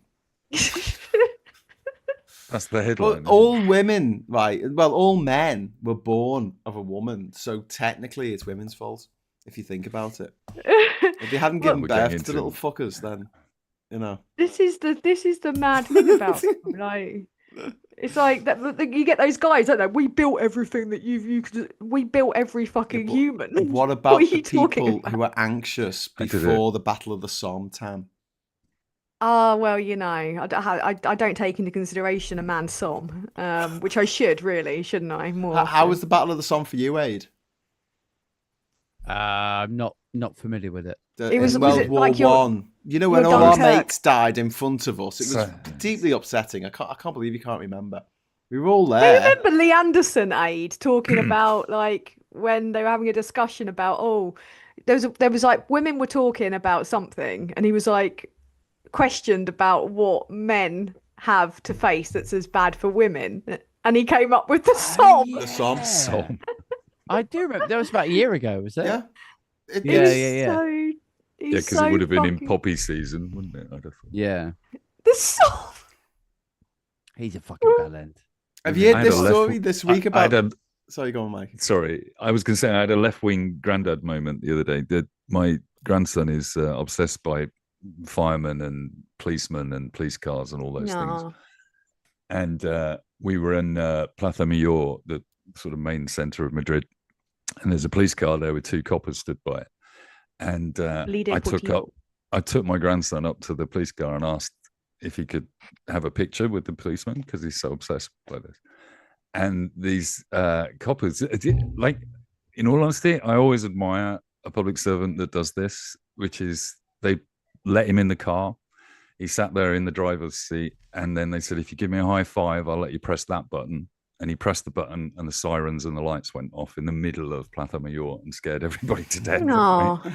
And the kid was so over the moon. Like, he was so excited and just full of it, babbling away about what he'd just done. And then I felt the need to be left wing and go, you see, the thing about the police, basically, started this conversation with him about they're not all good. You know, sometimes they work for us, you know, and we need to keep them under control. See, and he's going, but Nino. Well, at least he wasn't saying Nino. But the problem is, was it Webb? Robert Webb, like matey out of Mitchell and Webb? Is his name Robert Webb, or am I making it up? Robert. Yeah. He wrote a really interesting book about men and male behavior, and it kind of pertains to what you were saying earlier on about how, like, obviously, no one's going around going, let's duff up the little kids or anything, but there's a certain point at which kind of like boys are almost taught to eschew kind of like feelings, and that's a real problem. Like, did you guys ever have a point in your childhood? It'd be interesting to actually hear from actual men, like where it became shameful to express that, or you were taught to like suppress it. Totally. I mean, my childhood is in the 70s, basically. Totally. Oh, hello. I think about around the age of 7 or 8. But also, you know, when you see grandchildren coming along, you don't pay a lot of attention with your own kids because it's, as I've been saying to Aid all week, the huge amount Don't pay attention with your own kids, just fucking put them in a room. You don't remember. You just don't remember what it was like. I literally have had a week of being reminded what it was like to have toddlers in the house, basically 24 hours a day, and how just exhausting that process is, which is why I've been high-fiving Aid all week. And his partner. Poor Aid. He's sleep-boarded by his own children. Exactly. But the thing that you notice is that the toy sections are, you know, there's the pink section and there's the car section, and the girls are supposed to go that way and the boys are supposed to go that way. It's still, even now, they don't mix them up, basically. And there's a danger that you have to be very careful about the way you pick the brands that they see, you know. Like, he's obsessed by Spider-Man purely because somebody at school has got a Spider-Man rucksack. But it's like, Aid, can I just interrupt before you make your point? Because I just want to say happy birthday, Aid, from Darian, who's dropped £20 in the super chat fund. I owe you a drink. All right, Aid, go on. Thank you. No, I was just going to say, do you know what? So I accept that there is some influence on like gendered toys. But as a father of a boy and a girl, I have a 9-year-old boy and a 5-year-old girl, and we've never like gendered them. We've never said like, you're the little girl, so you like this, and you're the little boy. And they do gradually just go to that stuff. Like, my little girl loves makeup. She loves unicorns. She loves rainbows. She loves pink stuff. She's obsessed with her mum. Like I'm obsessed with makeup, and I'm obsessed with your mum. And I'm obsessed. We're all with obsessed with your dad. Yeah, my son. Particular bits of his dad. My son has never shown any interest in like dresses or makeup or pink, or like, he's just obsessed with like things like circuits, computers, stuff like impersonal things. then I'll go back over to my daughter and she'll have like a dolly, like people. But Kirsty's saying that they learn it in school. Yeah, it's kindergarten. peer No, influence, isn't it? No, Yeah. it's like before school. It's if it is taught, then it's before school because it's like Well, there's marketing, isn't there, for Christmas and stuff with toys, I guess. And There's the- kind of the that stuff which they watch on causes TV trends. and Trends. just- Yeah. I'm open to the possibility that it could be, but in my personal anecdotal experience, it is not taught, and I don't personally believe that it is influential. I think there is an innate thing to it. I don't know though. I wanted to be a spy when I was a kid. Well, you'd Well, have a been- spy stroke fashion designer. That I wanted to be both, like simultaneously. You I could wanted do to that. be You a could still travel do that, Tan. presenter. You That's say perfect. I could be a spy. Like I actually did apply for the first stages of joining MI5 because I watched a spy TV program and I was like, yeah, I can do this. And then I shat my pants and then I told a load of people within like that. I was too Yeah, into I was going to say, scream. Tan, you're like the queen of the overshare. I really don't think that would be a Did good... anyone see If I was your careers Celebrity advisor in Traitors? school, I'll be... No, don't Does talk anyone- about it. Don't talk about it. I haven't seen it, so don't tell me. Don't tell me what happened. I don't Dave- I gotta know. go. I gotta David go, David guys. Someone Anastugu's in it, isn't he? I can't gotta make go. I can't make the point without a spoiler, basically. Yes. But So you can't. go, Sorry. Aid. Go. Sorry, go Aid. to Aid. Oh, Aid, go, where are you Aid. going? Aid. It's your birthday. I gotta No. run. Why? Is there a Literally cake in my the house birthday. I gotta waiting go. for you? Do you have to Go run for for it. president? Yeah. Before you go, no. Aid's having Aid's got Patreon meetup. I don't know if there's anyone here that follows is on Ooh, Aid's end Patreon. End of January. That's right. And we're all Yeah. getting on So a if you want to boat. get involved, We're going to have a sign big up gay to the barge. Are you coming, man. Graham? Well, there's going to be a big gay barge. I'm there. I don't know if it's going I'm to be going to have a gay. big gay if it's- train on a If big it's gay barge. AIDS, like it's not going to Choo-choo, be gay all if it's aboard. AIDS. AIDS like What? the most relentlessly straight person. That's in the what he world. wants you to think, Tan. Well, unless it's Luigi. If we can get Luigi Mangione on that, I would. And special I'd suck guest, off Luigi. Luigi Maggioni. Yeah. Told you, he just hasn't found the right cock yet.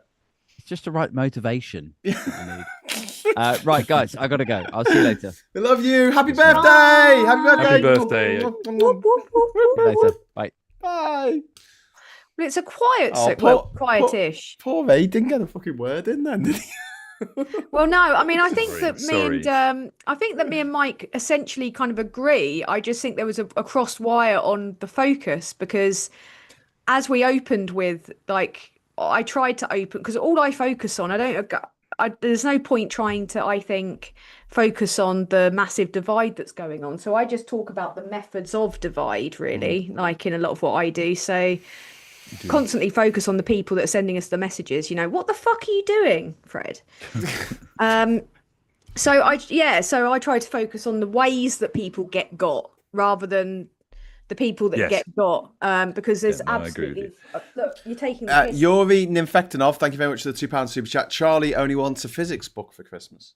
Oh, that's nice. Yeah, I've got some Oh, physics. I had a spy. I've been watching. Have you guys, either of you loads of guys, physics ever books. watched Slow Horses? Yes.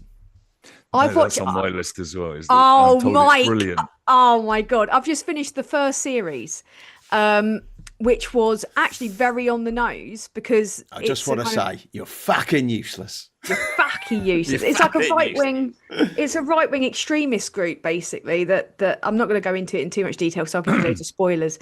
But the stuff they're coming out with is just like what's happening at the moment. Yeah, like it's Farage. that.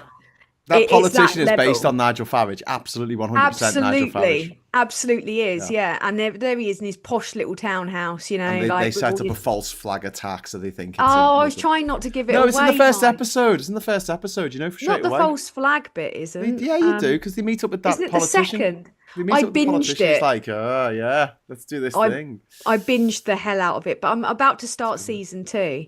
Apparently, the new but- season's a bit shit. Whichever the latest season is, I haven't watched it yet. Or series. I like to call it, yeah, like the second. Well, That's So fun. this was a few years ago. I like the way they do a little reference to Smiley though, Yeah.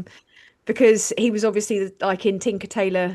I always go to say Tinker Tailor Soldier Cunt, which is the Malcolm Tucker. Malcolm Tucker. There's Malcolm Tucker's. cunt. What is it? But Oh. it's really. I think, Mike, if you like a spy, I love a British like spy story. I'm obsessed with yeah. them, and this is kind of like really And is it not- gritty.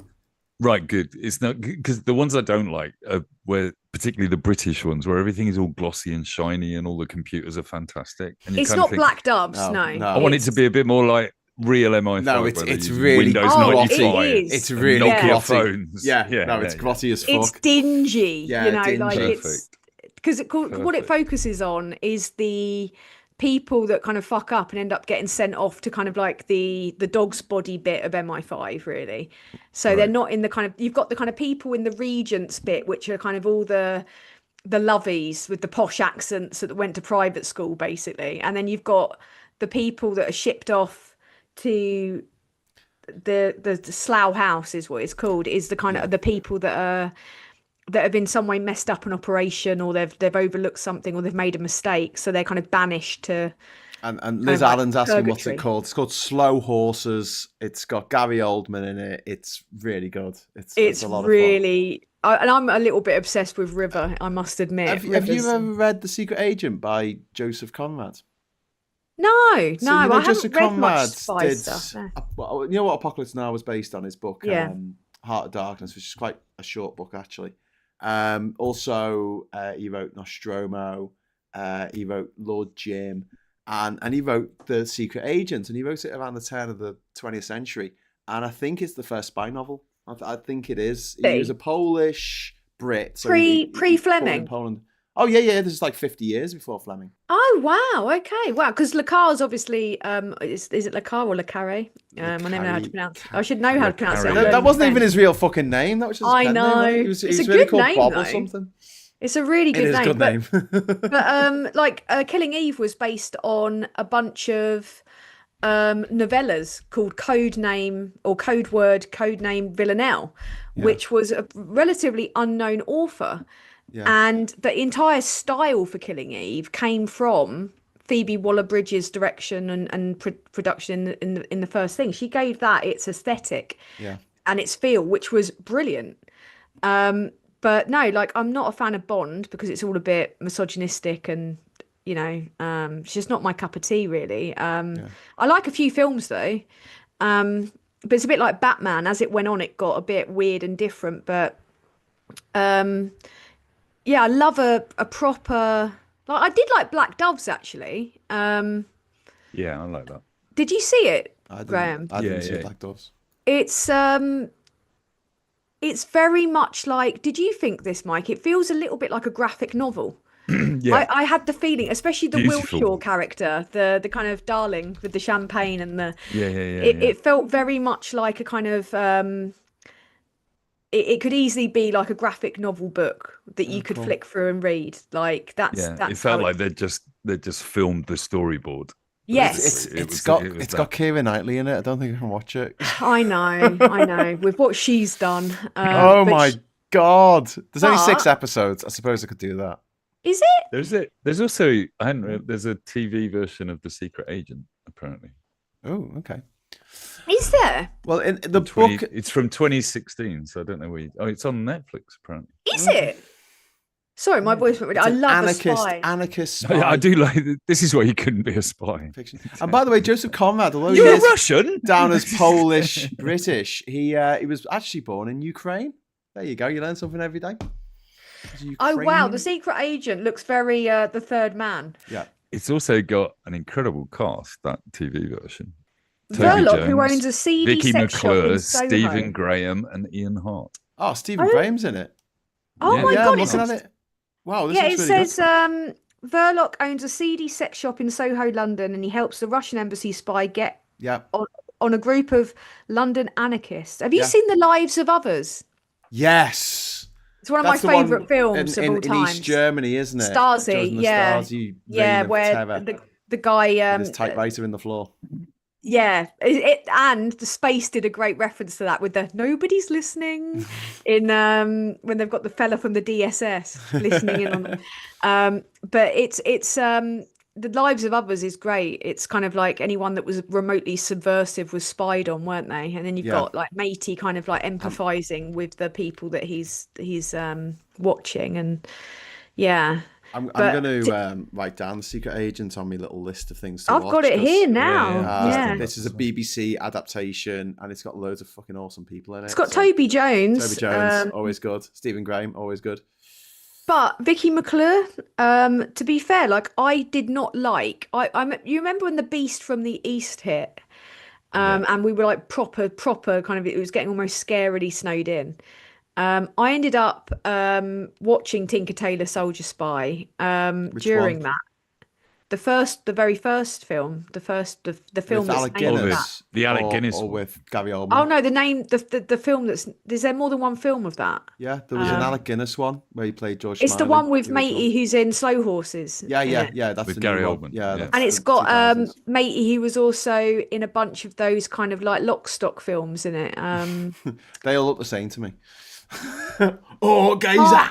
Mark something. The Mark I- Thompson. I'd know him if I saw him. E-Mark. But no, I could not make head nor tail of it. It was just like, I was like, what the fuck is going on here? I'm not opposed to non-linear filmmaking, but I couldn't make sense of any of it. No. I've never come Apparently away his- from a film and just gone, what? Well, His son is now writing the novels, the Smiley novels.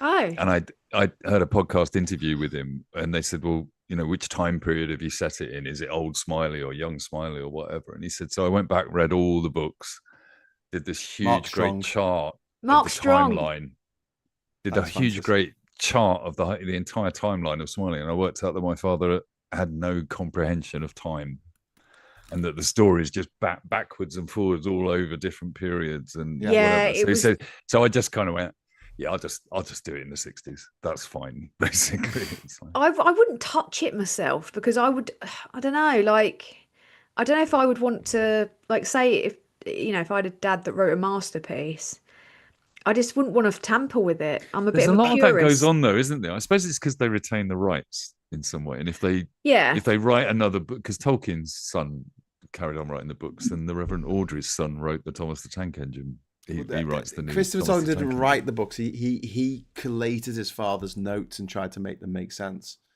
So it's slightly different to actually writing another book in a series, But yeah, it does happen. But I quite a was few going to times. say, we mentioned Keira Knightley just making a fucking ass of herself in that interview where she was like, oh, and oh my God. I saw a really interesting interview with Jennifer Lawrence today. And she was asked about, in Trump's first time, she was very outspoken about how much of a cunt he is, right? In the second time, she's been very quiet. And they were like, why aren't you speaking out about it? And she said, first of all, I don't think it's No. helpful when celebrities, talk out about this stuff, because we just turn people against us. And we saw with Kamala Harris, she had all these celebrities around her going, yes, we support you. And she still fucking lost. And she said, I don't want to put people off from going to see the movies that I'm in, especially if the movies I'm in are things that they really need to see. Like movies where the good people are the people who aren't, I don't know, starving their fellow countrymen and women. They're not prejudiced and bigoted and horrible. And if I'm up there as like a talisman of someone who hates Trump, none of those people will come and watch my films. And I thought that was an interesting take on it, because it's kind of like, I want my message to get out to more than just my bubble. And if I just go on a platform and say, God, Trump is a cunt every day from the top of my lungs, I mean, that we can do that. That's fine for us, but I can kind of understand that. It was a really interesting, and seeing that in comparison with that fucking Keira Knightley interview where she was like, oh, well, we're going to get along, aren't we? It's interesting you say that about her saying that now, because she's very recently, because she's got a new film coming out that looks amazing, by the way. It's something about Jennifer Lawrence's film. Yeah, I don't normally Yeah. like much modern film, but it's something like It's about postnatal depression, isn't it? Or something like and that. family it's something You Have to Die or something like that. I can't remember what it's called. Yeah. No, I but saw a review of it today. I'm going to go and see it. Die, my I love. saw a clip. It's called Die, My Love. Die, My Love. Yeah, and it looks very interesting.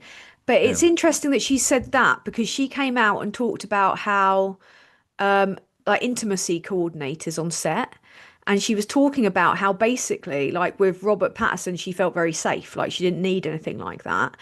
And then she said that with some guys, if you refuse to work with them in that way, or you stand up for yourself when you are going through a scene like that, they will literally punish you. Like the actors themselves and the industry will punish you for standing up for yourself, even in this day and age, So maybe she's talking produced this film politically as in well, different hasn't she? ways. She's the producer on this film, I think. She as I was, Mark Commode was doing a review of it, and I think he was saying that she picked up the rights to the book that it's based on. She's saying with his big hands. It's a dark comedy. Saying it did look quite. It's going to be dark and fucked up. I like the sound of it already. That's my cup of tea. I went to look on the Curzon, because we've got a Curzon in town, and we've also got an Odeon. Like the Curzons are a bit better because they're not as sticky. Odeons are full of the children, and they haven't got the sofas and stuff, and they're both really expensive. But I went to look to see what was on, and there was just nothing that looked interesting apart from that one you talked about, Mike. But it was too late for me. I like to take myself on a little. One Battle After Another, Tan, is fucking awesome, and I think you'd really dig it. One Battle After Another. One Battle After Another. What was something swear? I swear. I swear. Mike's seen that, yeah. I swear. But that looked really good. But it was this is the thing. It was a 8:30 showing. The cinema's on the other side of town to me. I don't want to walk home on my own at 11 at night. I've definitely got to an age where you think, no, you don't go out at 8:30 at night. That's ridiculous. Well, for me, I don't. That's when you're thinking about going home. No. In Argentina, I go to the cinema. Even leave the house after midnight. I go at 4 o'clock in the afternoon, get the OAP discount. Well, I would prefer that. I get a Werther's. But the problem is, not that old, Mike.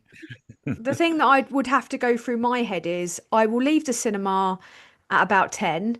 The streets will be deserted. I'll be in fear the entire way walking home across town. The 15-minute walk that it takes me, I'll have to go past pubs.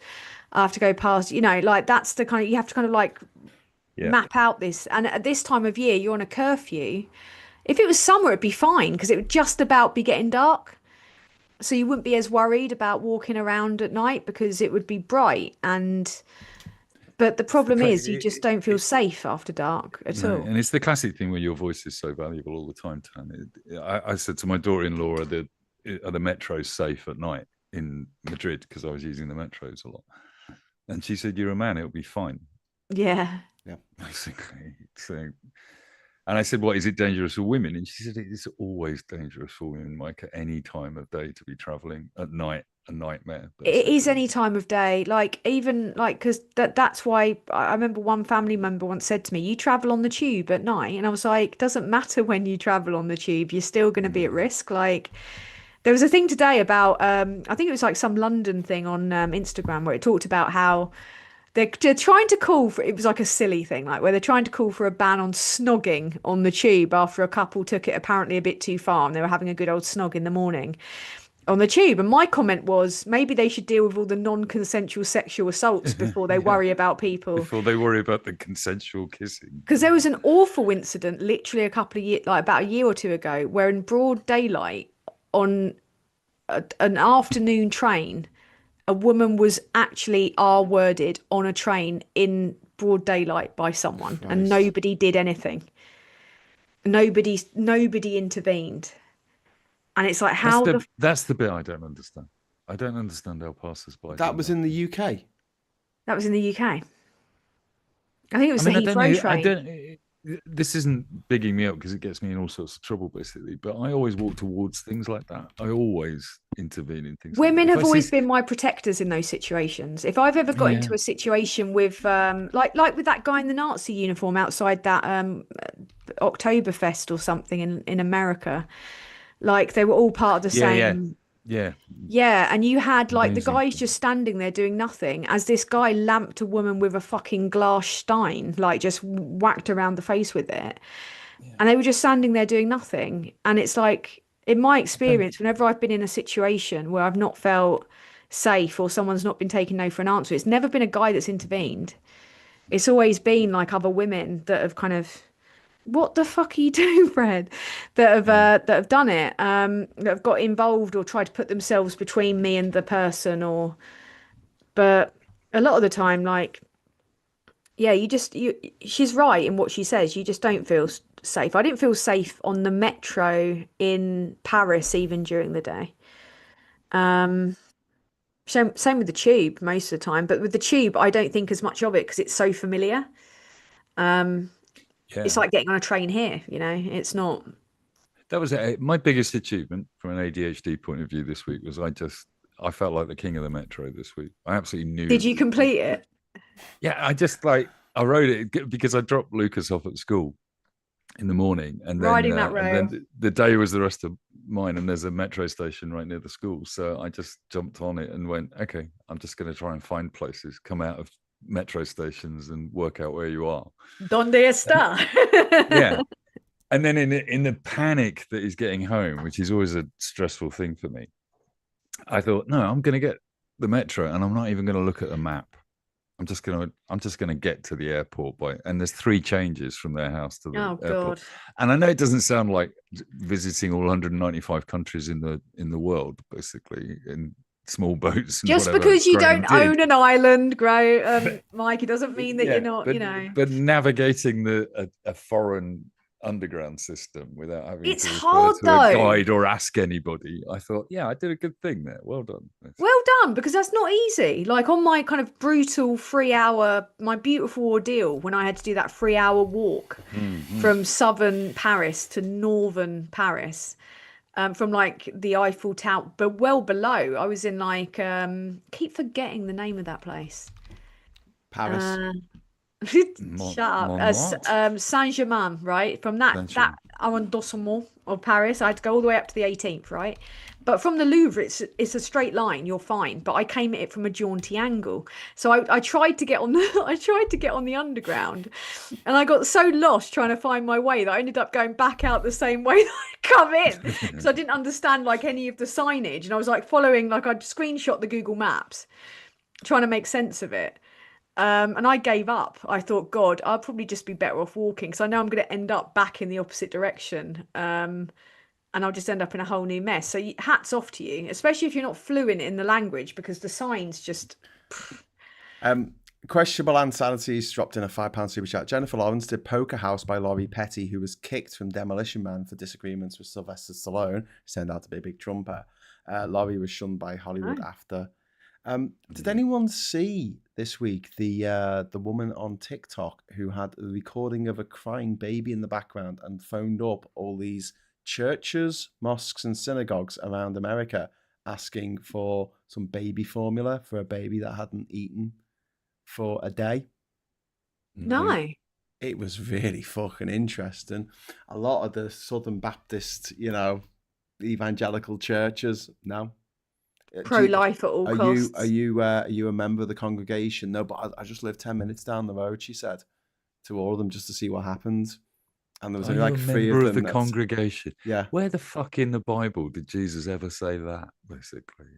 Well, this is the thing. American, the prosperity Bible, it's crazy. It tells them that to be, being rich is close to godliness. It's the closest you can get to Jesus. They've never read the bloody book. That's the Did problem. any of them help her? Yeah, there was a mosque. Of course they did. I'll have a look for how it turned out, because she was making these one-off videos to show what people were saying.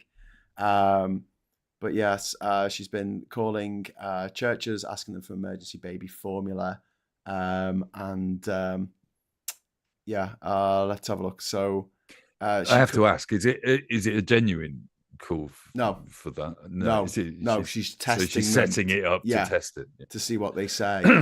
And there was one guy, who was a really nice guy who was in the church, a Christian church, who said, come down, I'll pay for it. I'll sort you out. But a lot of them, like, I think she called up Mormon churches, and they were just like, no. We're not going to help. No, sorry. So the Christian nationalist types were like, we need the money for our private jets, basically. Yeah, like the amount of fucking money they make, those hate preachers, like unbelievable. Like, I'm not surprised whatsoever at that, and I'm not surprised that it's the mosque that stepped in either. It would either be Sikhs or a mosque. It would be Sikhs. I mean, like my neighbours, for example, like they're amazing. They're Sikhs, and they celebrate Diwali, and they were really touched because I always take them around a little candle for the Festival of Light. And I was on my way back from the shop the other day, and I saw Januka and her daughter. And she's this tiny little lady. She must only be about 4 foot tall. And I was carrying a heavy shopping bag, and she was like, because she speaks bits of English because she's not long moved here. But her daughter's obviously like fluent. They run a local restaurant, and she was like, and she was like holding one of the arms of the bag with me as I was walking along the road, like making sure to help me. And I was just like, oh, you're such a sweet. And they bring me around loads of cake as well on there. And I was like, I probably shouldn't. She's like, nope, you will have the cake. You will eat it would the be cake. an insult. Eat the goddamn cake. So, I just thought sod saying that I'm on a diet, I should probably eat the bloody cake, and it was delicious as well. But no, it like every kind of like and again, the lady that helped me when I had that horrible time at Paddington, she was a woman in a Yes. hijab. A woman in a hijab showed me the most warmth and kindness that any stranger has ever shown me ever. Like instinctive. Because you were in a bad way. Very bad way. Like you it was needed help. Yeah. Yeah, but she didn't have to do what she did. She could have just said the taxi rank's up there, like that's where you need to go. But she just embraced me, like just gave me like, and I was just sobbing, and she just gave me such a lovely warm hug and was like holding my hand, and took off her badge and walked with me and was holding onto my arm the entire way as we went, and told the taxi driver where I needed to go. And that was as white people all around, native white people just pretended not to see me.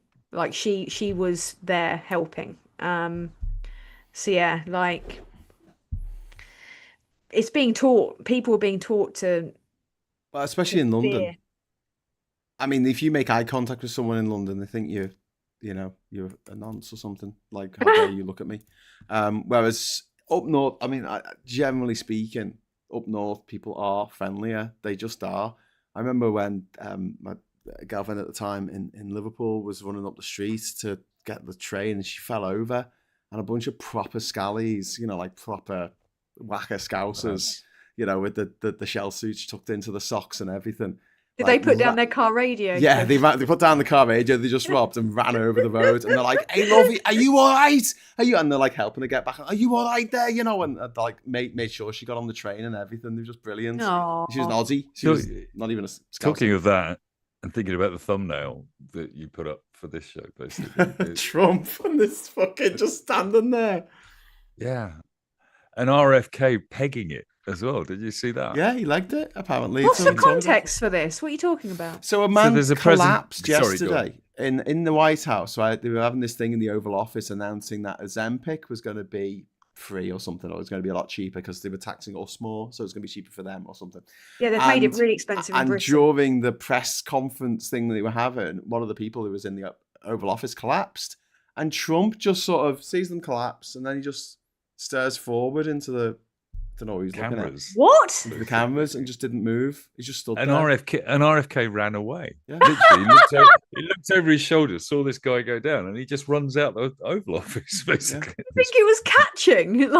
Well, maybe. Yeah, I think so. I think this goes down to a lot of the way, we talk about people, the way people are taught when they're growing up. I've been taught to help. Like and I don't think it's just like innate. I do think there's a little bit of nature and nurture in this. But like, if I see someone in distress, it distresses me, and I'm like, oh no, I'll go over and say, do you need some help? Or that's in my nature. Whereas other people, they see someone in distress and they just walk off. Or I always say, like, it's the thing where you go in the office and you say, I'm not feeling well, and someone says, I'll make you a cup of tea, and then other people go, don't give it to me. And I think that's the two types of people in the world. Don't be the latter. And it's also an ADHD thing because we're very, very good in a crisis. Like we struggle to get like a to-do list done. But if someone's like bleeding out or they fall down, we're like on it. Like we're so poised. Don't worry, I'll fly the plane. It's fine. Yeah. We're so poised for tragedy all the time anyway. And like anything going wrong, that we just kind of get in there. And we act. I also think there's a thing about the empathy thing, isn't there? The Yes. over empathy, which is that I can spot somebody who is very sad, like on a bus or in a street or whatever, and I go and talk to them No. just to see what's going on, because it just stands out so much to me amongst a crowd. And it's the same with Facebook. You can scroll through your Facebook and see everybody sharing their pictures of lunch and parties and whatever they've done, and then suddenly you see something that goes, oh, hang on, that's not right. I'll send them a message, basically. Not everyone does that. Chris C, sorry, Tans. Chris C is saying it, but I'm sorry, Graham, but I find true Londoners to be decent and welcoming. Well, yeah. To be fair, like I have had a few like incidents in London where, but you've got to be born within the sound of the Bow Bells, and you can't do that anymore because it's just too fucking noisy, and there's no maternity hospital anywhere near the Bow Bells. So there aren't any true Londoners politics anymore. Again. That's That's how you determine a Cockney. Cockney. Otherwise, they're from Essex. I also think if you try talking to Londoners in commuting hours, then you're definitely doomed. Yeah, you're fucked. Yeah. Middle of the day or the evening, you're okay. You can talk to strangers. Yeah, man. I mean, I've had some really nice experiences with people in London. Like I've not, and because it's so routine for me, I've been like, I used to go up to, because it's not far from where I lived. I used to, from the age of about 15 or 16, I was using the tube and going to gigs in London and just navigating it all on my own. It's like second nature to me. So getting the tube or getting a train in London is like getting a train in my local area. It's just so normal to me. Like I know how to, like I treat it like a computer game. Headphones in, stick to the side, go where you're going. Kirsty's saying in the chat, can't have a quiet wait at a bus stop in Glasgow without a granny coming and having a wee chat with you. It's funny because in Durham you can't have a quiet wank in a fucking bus stop without a little old lady coming and talking to you. Yeah, but you've been warned about that, Graham. I know. Yeah, sorry. It's really inconsiderate of them, isn't it? Just having your danger wank of an evening. Yeah, but if they're a gilf, then it's all right. Glamour nan. We're back to the 90-year-olds and sex. Nicely wrapped up. It's come full circle, literally. Caroline Levitt is married to a 60-year-old man, and she's 28, and she's Trump's spokesperson. That is a deeply fucked up person, isn't it? It's wrong, isn't it? Like I'm 58, so the difference is about the same, basically. And both of my children are older than 28.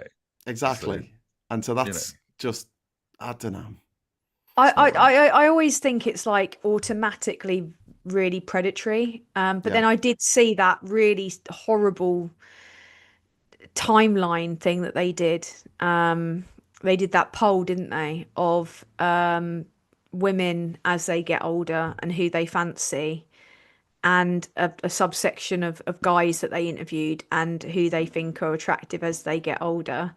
And as you looked at the women's chart, as it went up with the ages like 20 to 60 or whatever, it went in line. So the women, it was always like a couple of years younger. So women in there who were 46, fancy guys that were like 44 or whatever.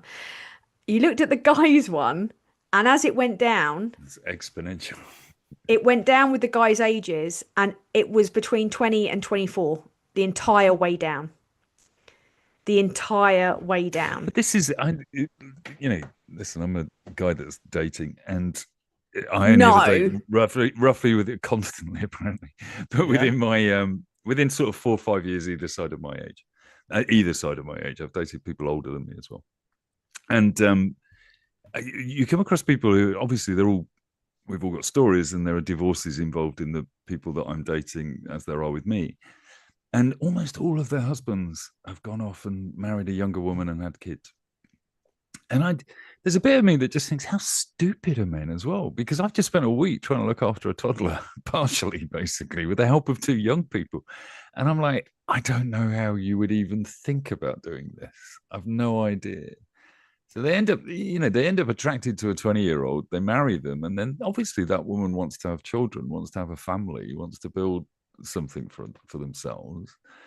And these guys in their 60s are then doing the walk to school, and they're not able to do what I do and just go, there you go, have him back, thanks very much, I'll come back in 3 months' time, basically. Well, some of them probably don't even think it's their responsibility to do all that shit anyway. I imagine. But by the time that Caroline Levitt is my age, her husband's going to be 78 years old.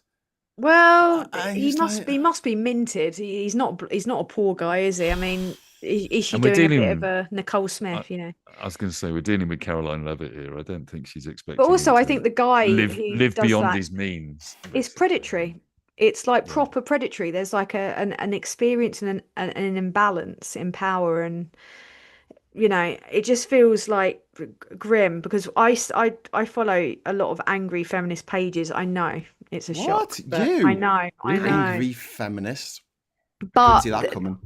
every single time you see a lot of problematic stories, right? And the worst ones are always when it's like say a Reddit one where it's like female 24, male 48. And sadly, some of those fellas that go for the age gap thing go for it because they know that there's going to be like the woman's going to be a bit on the back foot with experience, and they will pull out the really emotionally abusive shit on them. And you know, so many stories end up like that in those age gap dynamics. Whereas an older woman, say a woman in her 30s or her 40s, if she was dating him, she would not put up with that shit. Like, Hey. she might also be susceptible to a bit of emotional abuse, but she's going to cut it off probably. She's going to be like, fuck you. Like, I'm not putting up with Welcome. this. Or she's Welcome going to to know that the- he's shit at sex because because she's had Yeah. experience. So a lot of the time, these Tate guys as well doing all this stuff like, oh, you've got to go for younger women. It's because they've got no point of reference for relationships or for sex. So they're not going to know that you're shit. Yeah, you're completely right. You're completely right. It's a very And different. That's the problem, and they're so much easier to they're seen as malleable targets rather than kind of people to build a life with, you know. And well, but- this brings us to the former Prince Andrew, doesn't it? Fuck. Andrew, What's he going as now? Mountbatten, Windsor. Can we just call him mean, a come sweaty on. nonce? Like, Yeah, Yeah, sweaty nonce. but he's suffering quite a lot. He's got to go and live in a mansion in Norfolk. oh, poor him. I can't- can foresee a door handling for him in the future. I think he's going to end up topping himself, to be fair, because America's trying to. I was listening to LBC last night. Yeah. And they were talking about how he could actually face criminal charges in Britain, and America are trying to He's been asked push. to go to Congress, hasn't he? Yes, he has. It's less likely, infinitely less likely, that he will face any charges there. But, and this is the first time I've ever heard. I think it was on Mar. It was on Mar's LBC show. There was a guy on there saying that it's not beyond the realm of possibility that he could be banged up in Britain for this. He Really? could go to prison. For what crime? Really? For what crime? Yeah. Well, he raped For having a sex with 17-year-old. trafficked women. Yeah, but if he didn't know they were trafficked, Come on, like it's no way that he couldn't have known, considering his very intimate relationship with Epstein that spanned many years. There's no way he could not have known, considering where he was and what he was doing. practically speaking, yeah. But like when it comes to a court case, you can just say, "I didn't know." Who's going to argue with him? Fucking what's his name? Gobshite American dead bloke. He's dead. Epstein, he's dead. Maxwell Virginia won't Giuffre's dead as well. And that's probably going to put off other female victims from coming forward because they've seen that women get killed off when they talk. But the guy was saying that he was a criminal prosecutor, saying that he thinks that there's a case for him to possibly end up in a criminal trial. I think over it's a huge problem, isn't it? Because it really just revolves around how these elite men, Charles and William, are going to, whether they'll open Andrew up for that, because otherwise he can be protected by the system. They already completely. have. He's now essentially just a private citizen. He has. Yeah, He but doesn't. I get the feeling I'm with William Chrissy. is pushing quite hard on this to say, Well, yeah, they I are want him- now I want him because out. they've I been don't want him found in Andrew's the not out. going to to give it to face. family. Look, it's hard enough to get a bloke who's just knobby nobody to get done on one of these charges when they're fucking banged to rights.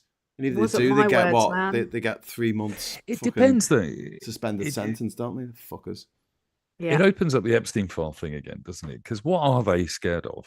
What don't is know. Trump scared of? Because there is an don't know. argument that says that, like we were saying with all the gold stuff and the corruption and the money and everything else with Trump, it's what we expect of him. Yeah.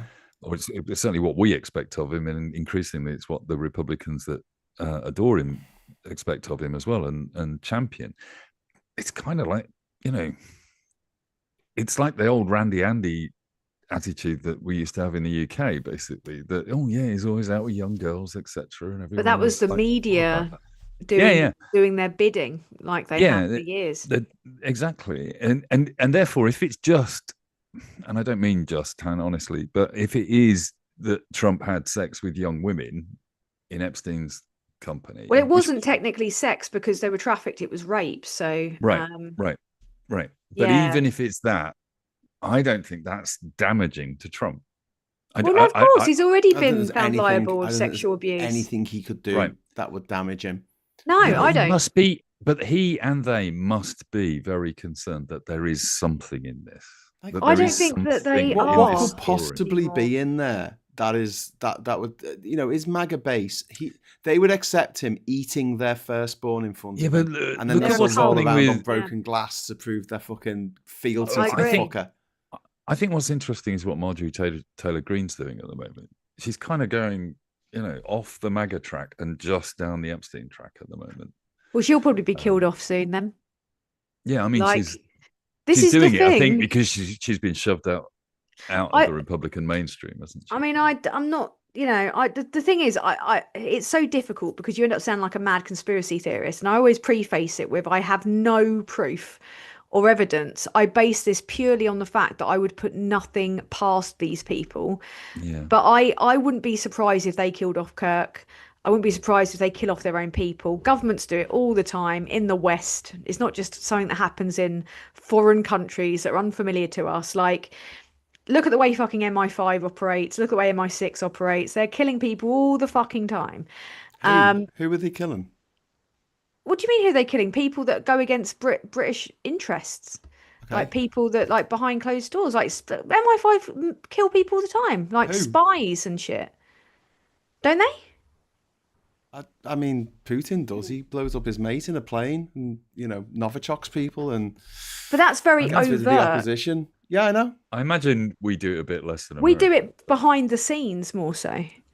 Yeah, I mean, look, we're not going to know about it. Like, you don't think that MI5... You think MI5 have got clean hands and they don't kill anybody? They're completely inept. I think that the people running this planet are fucking idiots, Tan. I don't think they could wipe their own arse with both hands. Like, look at them. Look at what Trump's doing at the moment with the Venezuelan boats, like, to try and instigate a war out there. Just bombing boats. Yeah. Firing missiles at boats. Using the same laws. No, but using exactly the same laws that George Bush and Obama and Clinton before him used as an excuse. He's declared a war on these drug barons in the same way that, America's done this for years. Trump is just so shit and, is like proud of what he's doing that he just does it out in the open now. They are just dropping bombs on criminals who deserve, whether they're drug dealers or not, it's they absolutely sight, deserve This is my point. I don't disagree that they kill people, but I don't think they're particularly secretive about it. I think, like, we want to kill this person. Oh, look, they're dead. They can wipe you the guy in off. charge of defense in Iran who was targeted, and the journalists in Gaza who have been targeted by the Israelis who are like, oh, we're going to take out but this are they the ones that it's beneficial to do that? Like if they took out these boats, these Venezuelan boats, there'd be no benefit to them if they didn't tell people they'd done it, because they are trying to start a war with Venezuela, aren't they? So they do those ones situations, in the open. So there must be people in quiet that are being killed as well. There must be. Yeah, there are. They obviously do. Of course, MI5, like people that are, like Russian spies or bloody, like, shit like that. There's always shit like that going on behind closed doors. They're not just walking around not killing. To put our conspiracy hats on, what do we think? Because there's all this meme going around that JD Vance is being set up to leave his wife and marry Kirk's widow, which I kind of like that. Assassinations make people incredibly horny. Well, he took over reaction. He took over his podcast. He's been trying to become Charlie Kirk, basically. Yeah. And then there's this footage of him giving her a hug at a memorial. Oh God. Yeah. Hey, they get it on the couch. Will that be a threesome? And then, did you see that she was squirting the water in her eyes before she went on stage, and she was And that was not, I've never hugged a platonic male friend like that in my life, like ever in my life. But she knows how to pick like fucking weirdos. But no, yeah, it's you know, there's that whole conspiracy thing. But I'm just surprised that you don't think that MI5 kills people, Graham. No. You don't think that MI5? They couldn't stop the Russians interfering in our politics. They couldn't stop MI5. They couldn't stop the Russians giving money to the Tory party. They can't stop them giving money to refuck. They couldn't stop Brexit from happening, even though they knew it was going to cost the British taxpayer billions and cut all their wages. Because what's interesting is who's really like in control of MI5. Really, when you think about it, fucking useless. I mean, they've stopped a few Islamic terror attacks because that's all they've been concentrating on since 9/11. I mean, John Charles the Menzies doesn't make them look competent, but non-linear attacks, you know, from Russia, they're just letting them fucking do whatever the fuck they want and not giving a shit about it because they're told to do that by the Tories, and now Labour just seem to be like, oh well. There was a question asked in Prime Minister's Questions this week by Davey saying, why aren't we having an investigation into the fucking Russians giving money to those cunts over there? You know, and Musk, and Musk, you know, and foreign interference in our politics. And Starmer just went, oh yeah. I didn't fucking answer him. This is the problem. That's the problem because MI5, MI6, GCHQ, they do what they're told to by the politicians. The politicians are getting loads of money from the fucking Russians. They're not going to fucking investigate them. That's the problem. But I don't think they're very competent. Slow horses. You know, the incompetence shown in Slow Horses, that is completely on the money. And look at all the killing shown in Slow Horses too. I mean, like, and all the kind of like false flag shit and all the, I mean, I don't know, obviously, like, we're never going to be able to prove any of it. So I never sit there and go, yeah, this is absolutely true. All I sit there and say is that I would put nothing beyond, you know, these corrupt bastards, you know, governments alike, because when you get to a certain point with governments, there's, why would it be worth it? Corrupt. It's corrupt. Power and money corrupts people, Graham. Yeah, but you don't like if you got done and it turned out that you did actually order an assassination on a particular political rival or someone who annoyed you in this country. Yeah, it would. There's always be a paper trail. You've got to no. They can wipe it. They can literally wipe you out of existence. They wouldn't. They can make you not have ever existed. This is the thing. They've got that level of power. Make all your friends and family forget about you. Well, no, maybe not that. To be fair, I mean, you know, I don't disagree that there's some nefarious motherfuckers out there, but I just the competence isn't there. Do you know what I mean? Maybe the intent might be, but if they don't get away with it, do you want it to not be the case, or do you just not? No, I just think everyone's a fucking idiot. I'm sorry, I just don't think anyone's got competence. It's like 9/11 would take a million people to pull off if it was yeah, of course. I think by that measure they might be shooting the wrong people quite often. Yeah, but they're not. I mean, we have 600 murders a year in this country. It's we're not going to know about it. 70 million people. They're kind of renowned for their secrecy. Like, I mean, yeah, they are incompetent and they do fuck up a bunch of stuff, but they can also cover up a load of shit. Like, they can. They took Lady Di. They took Lady Di out, mate. Come on. Look at how they You're prodding the bear now. Trying to cover up what happened at Hillsborough. Trying to cover up what happened at the post office fiasco. But they're plebs. Shit at doing it. They're shit at covering this stuff up. But that's when it comes to plebs. They don't give a fuck what happens. I mean, they're more sloppy because they can just use the media to kind of demonise those people like they did with Hillsborough, and they can just it's just plausible deniability with Horizon.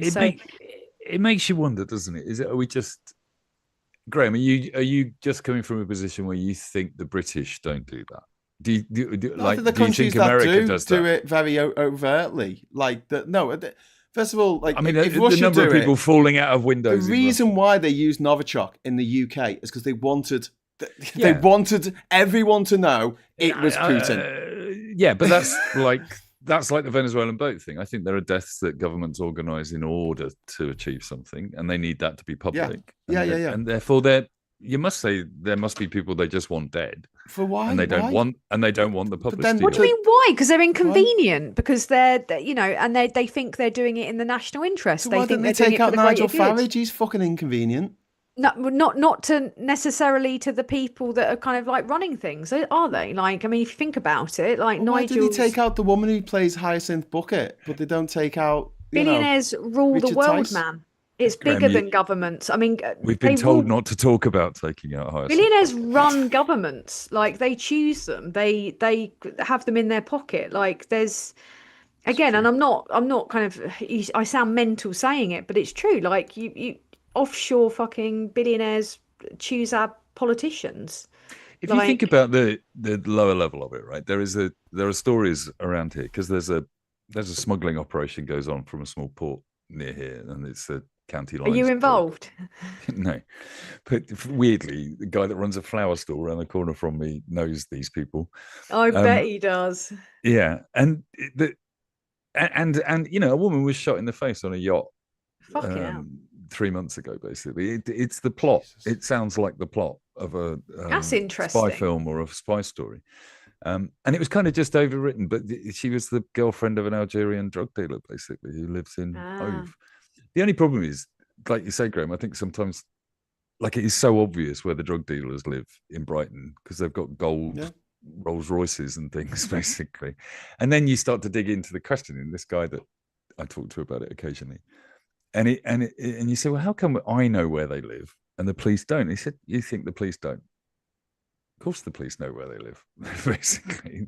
This is the thing, like the Clarks in the Black Doves.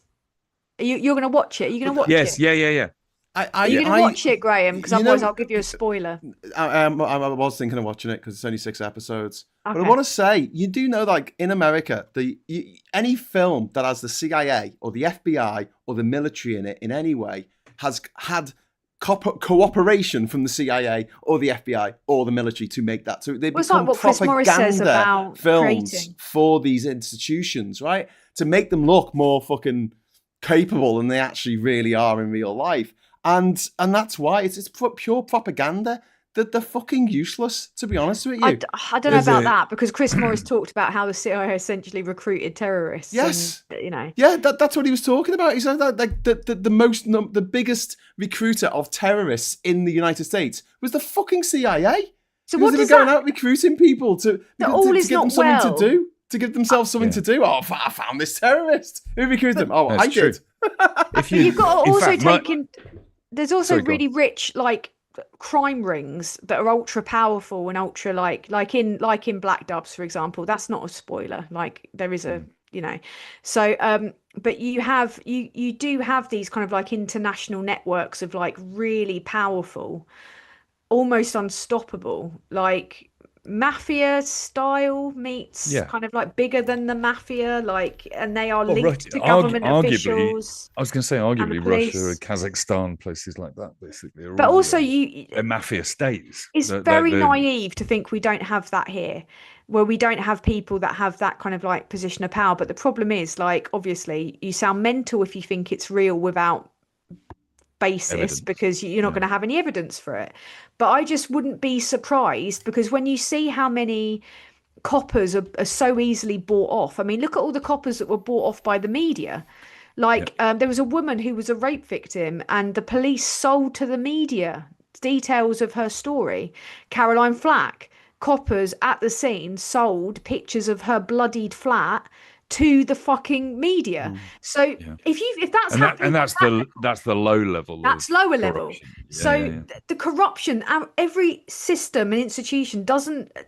Democracy is an illusion in many ways, because the higher you get, the more corrupt they get, the bigger the stakes are, the more power they have. Like, I just wouldn't be surprised. I'm not saying it's factual because I don't have any proof. No, I'm sorry, we did have a super chat ages ago. Sorry, Mike, just one sec, because obviously this came back an hour ago. Thank you very much to John C for the £5 super chat. Caroline Levitt was accused of photoshopping hubby's face in a joint photo. His hands were wrinkly. Yeah. His face looked completely smooth, but his hands were like the hands of Mr. Burns. I saw I saw a YouTube video today analysing one of Trump's speeches. He did a speech about threatening Nigeria because they were killing Christians. Yeah. Did you see this? Yeah. And they analysed the video, and they basically came to the conclusion it was AI generated. It was an AI version of Trump making this speech, because it was, and the primary evidence was that it was coherent. Yeah. Like, yeah.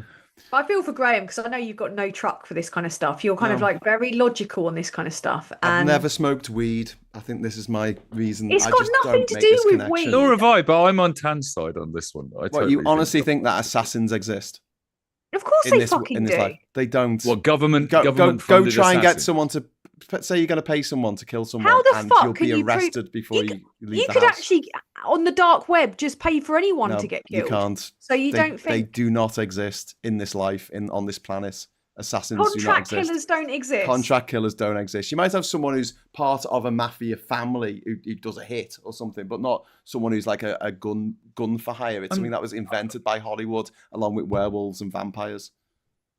I mean, I'm very happy. No, This that- is a I don't learning agree with you exercise, on that. right? Because I would totally agree that there is there's a Hollywood or a entertainment industry version of this. Yeah. And which I have is- watched a which lot is of quite spy. compelling. So I'm going to ask Yeah. one question. Name a famous assassin. Well, you're not gonna fucking. It's not gonna be provable or traceable, is Come on, it? there must have been one who fucked up. Not Well, necessarily. what about any of the people that took a shot at Trump or Lee No. Harvey Oswald, etc.? All these No, cases they weren't where- assassins for hire, were they? It's not like they How had do a... you know? Because they Well, didn't live in a John Wick universe where you make a phone call to a woman with loads of They're tattoos. not going to have a and go, fucking HR department, Graham, where you can just call up and go, "Did this assassin go out?" And this is all very clandestine. It's not the kind of thing But that. in all the history of the world ever, in every single country, we've never found someone who did assassinations for hire. And if there was, they didn't get very far because they get caught straight away. Because they're all I mean, fucking that's shit true. at it. How do you practice on assassinating people? Would you go to Well, a assassination lot of the camp? time, that like, for example, a lot of the people that come out of like the armed forces end up becoming like prison screws, etc. Yeah. And they might so become mercenaries and go to I other would- countries and I would not fuck be shit up, but- surprised if there's a few of them that are really good marksmen that might go into, but again, it's not going to be something that's accessible to most people. So you're not going to have a proven paper trail. Yeah, but just one. They're not just going to fucking have one. like an Yeah, HR. There's 8 billion people on the planet. Surely one assassin who's like killed a bunch of random people because they got maybe money they're just to do all it. maybe they're just all really It'd be a good at huge it. story. It'd be on the front page of all the No, newspapers, wouldn't why it? would it though? Yes. Would It's it? exciting. What, an actual real assassin who's been found to have killed 8 people randomly across Australia because they got money to do so and was a really good shot with a sniper rifle. Yes, of course it would. You're making me question my reality, Graham. It's not fair. Hollywood has made you question your reality because No, I Hollywood don't- likes to tell you lies. It tells you that people can change and they can't. No, Graham, I think the truth is somewhere in between what I think Yes. and what you think. I Yes. think that's where there's something in there that is probably more, well, not even what I think, it's just what I assume. Like, There's I some don't middle. believe There's a middle this. ground where governments are paying people to slap people occasionally rather than shoot them. That's our middle ground. No, I Vendetta think it saying the happens. Jackal. I think that was a fictional character from the Frederick Forsyth novel, Day of the Jackal. But there's loads of famous unsolved assassinations. Like, Everybody is googling this rapidly now. yeah, The like vicar who from killed Brookside. Biggie? Who killed The Tupac? vicar from Brookside. Yeah. Who killed Biggie? Who killed Tupac? Who That was killed? fucking- It was Diddy. Deirdre Barlow. JFK. Deirdre Barlow, It didn't was she? Diddy in between one of his freak off parties. But you've not proved it though. So how do you know that? Well, I don't know. I mean, What about in these gangs? Of course, there's people that go around fucking like this banging. is unsolved murders, but I would expect and by why? the laws of statistics, probability, by the law of But- probability, one person at some point would be a really famous person who got caught taking money to go and shoot people. Well, there are the people that killed. I've just googled it. Famous assassins include historical figures.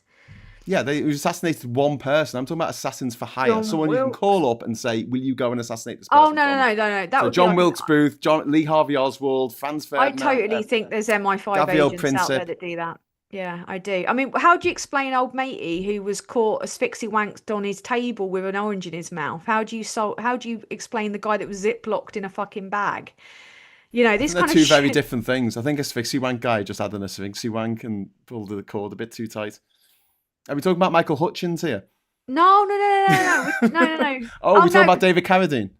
No, Oh, the old other mate- asphyxie wank guy. All right, okay, yeah, that was What about- that was Oh, an there's so- assassination. That one. There's too many asphyxie There's wank too many guys to asphyxie choose wank from. deaths. No, it what was about the guy MP. that Jeremy Thorpe hired to get rid of Hang on, Norman the Scott? MP, orange, lingerie. MP Stephen Milligan. Hey, you said Stephen Milligan and Scott appears. Woo! Yeah. He was found. Scott, what do you know about Stephen Milligan's case? Who? Yeah, that's what a trained assassin would say in this situation. He was a Conservative politician that was found on. He was found. A piece of satsuma was said to be found in his mouth, and he was dressed in lingerie. His body was found wearing only stockings and suspenders with an orange in his mouth. Yeah, and they kind of tried to play it off as he was naked. He was naked apart from a pair of stockings and a bin liner over his head. He was also discovered with a single segment of orange in his mouth. Asphyxia, whatever it's called. Asphyxiation. Yeah, but a lot of the time, asphyxiation. At the time, they used to think that when it was like a humiliating death, so it was a way for like there to be fewer questions asked about the cause of the death. But and they killed who? This Conservative politician no one's heard of, and why would they do that? He was known at the time. He was known for as a plastic bag over his head. Okay, and what was he doing? What was his policies? Was he?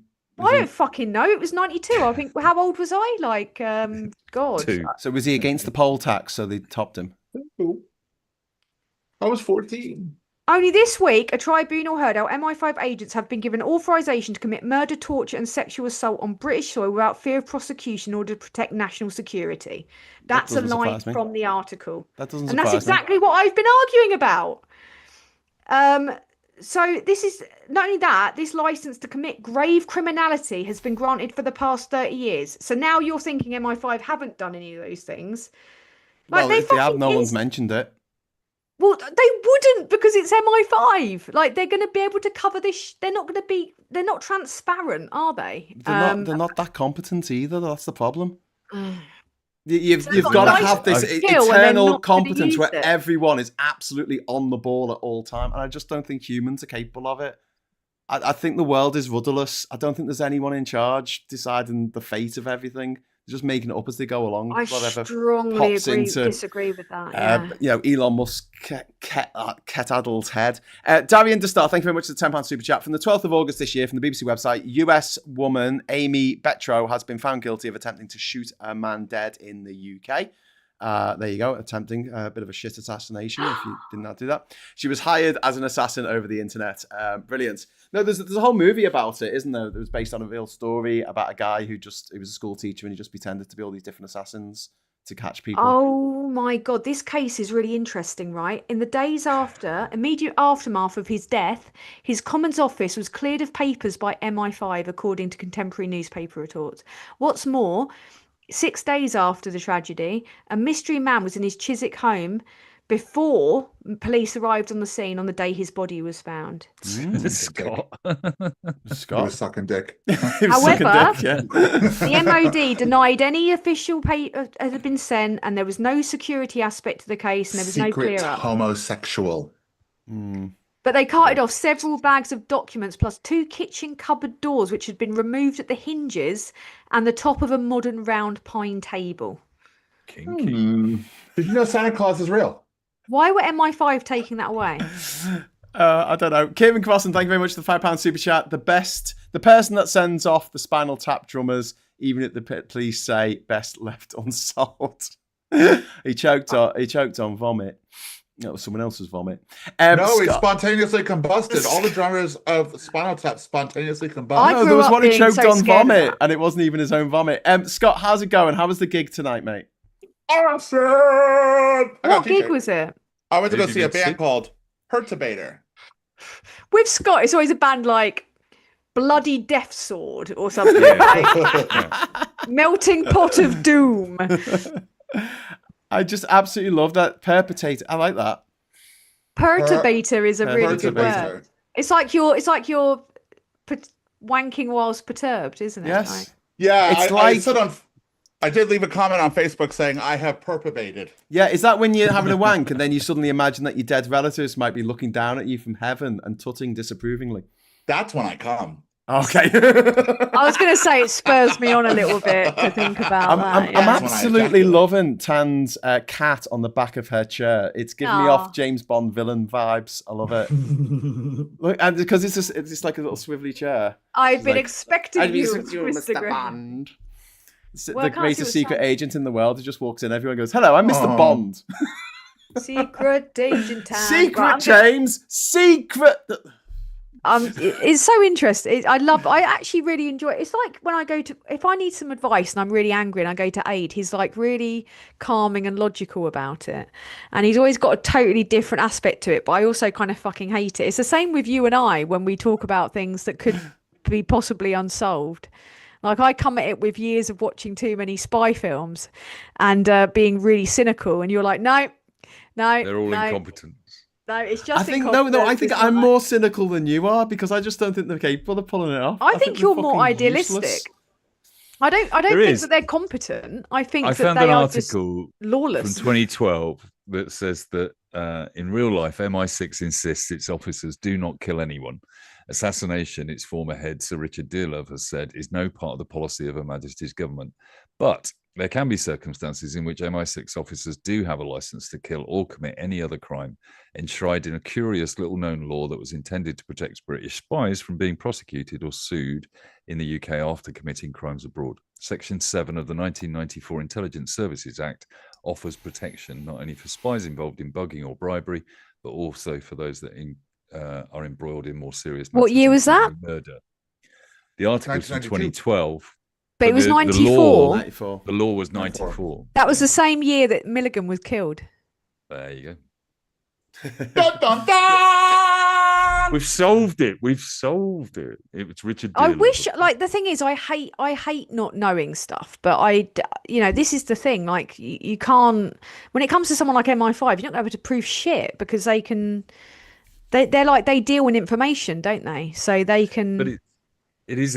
But I think the balance in all of this is Graham's straightforward sort of incompetence view of it. I don't He's disagree probably with right. that. My And- straightforward and- incompetence. How dare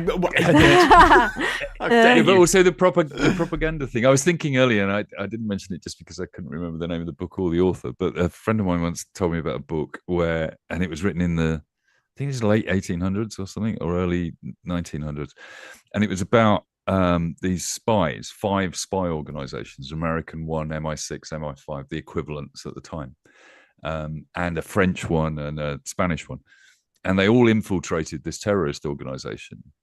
And then it turned out that the only people in this terrorist organization were all spies. Yeah. And they- Well, a lot of those books, like Graham Greene's Our Man in Havana, right, which was made into a film with Alec Guinness. Well, there's Alec Guinness in all these fucking films. And, loves it. And it's a film about they get this guy who a British guy who lives in Havana, and they're like, oh, can you send us information about what's going on? And he's like, all right. And he sends them like the technical drawings of a fucking vacuum cleaner or something, like, oh, they're making a bomb. And it's all about the incompetence. And when I watch anything with the Harry Palmer films, they're all incompetent. The Tinker Tailor Soldier Spy, Smiley's People, they're all fucking incompetent. I watch Slow Horses, they're all fucking incompetent. Well, no, Like, they're very competent too, though. They're like very clever people, but they're yeah, but just. they keep fucking up. but You're all they're fucking flawed. useless. I love that But they're- scene. And we might not see each other again, so before I go, I just want to say you're all fucking useless. You know, I've they're never been very- so disappointed with a bunch of twats. It's in my because life. they're people. Like they fuck up. But with, Yes. with this, oh my god, there's even more things about this. Initially, it was called Misadventure. Yeah. Only 8 years after his death, an inquest concluded he'd been unlawfully killed by persons unknown.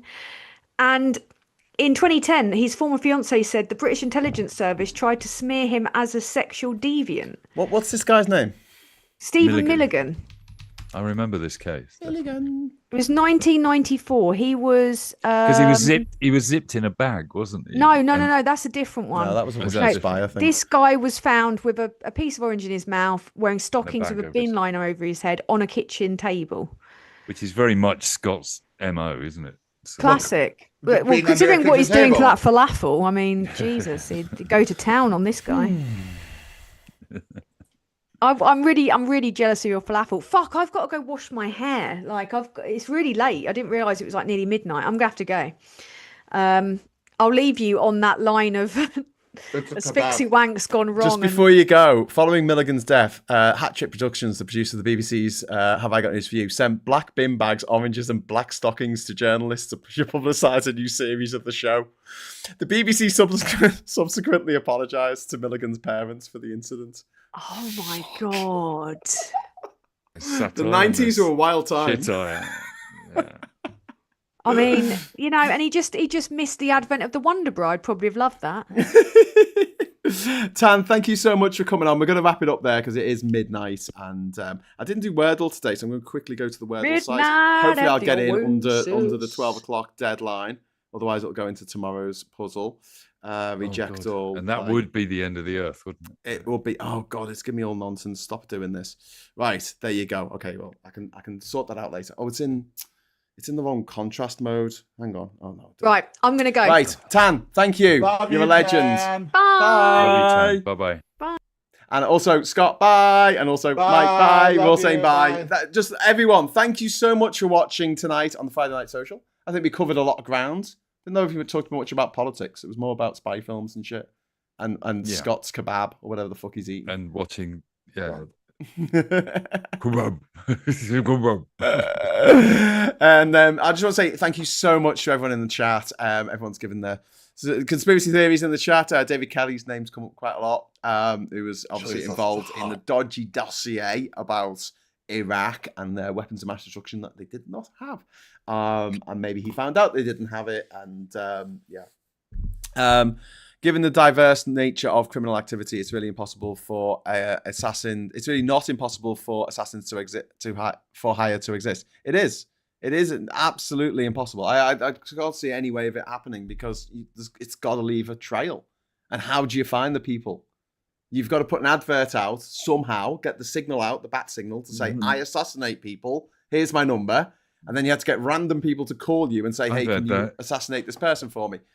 And they've got to leave no trail whatsoever. That's right. It's one of the big problems with LinkedIn because that's been on my CV for 8 years and not one person has contacted No one calls me. Mate, No. yeah, just you need to update your LinkedIn, mate.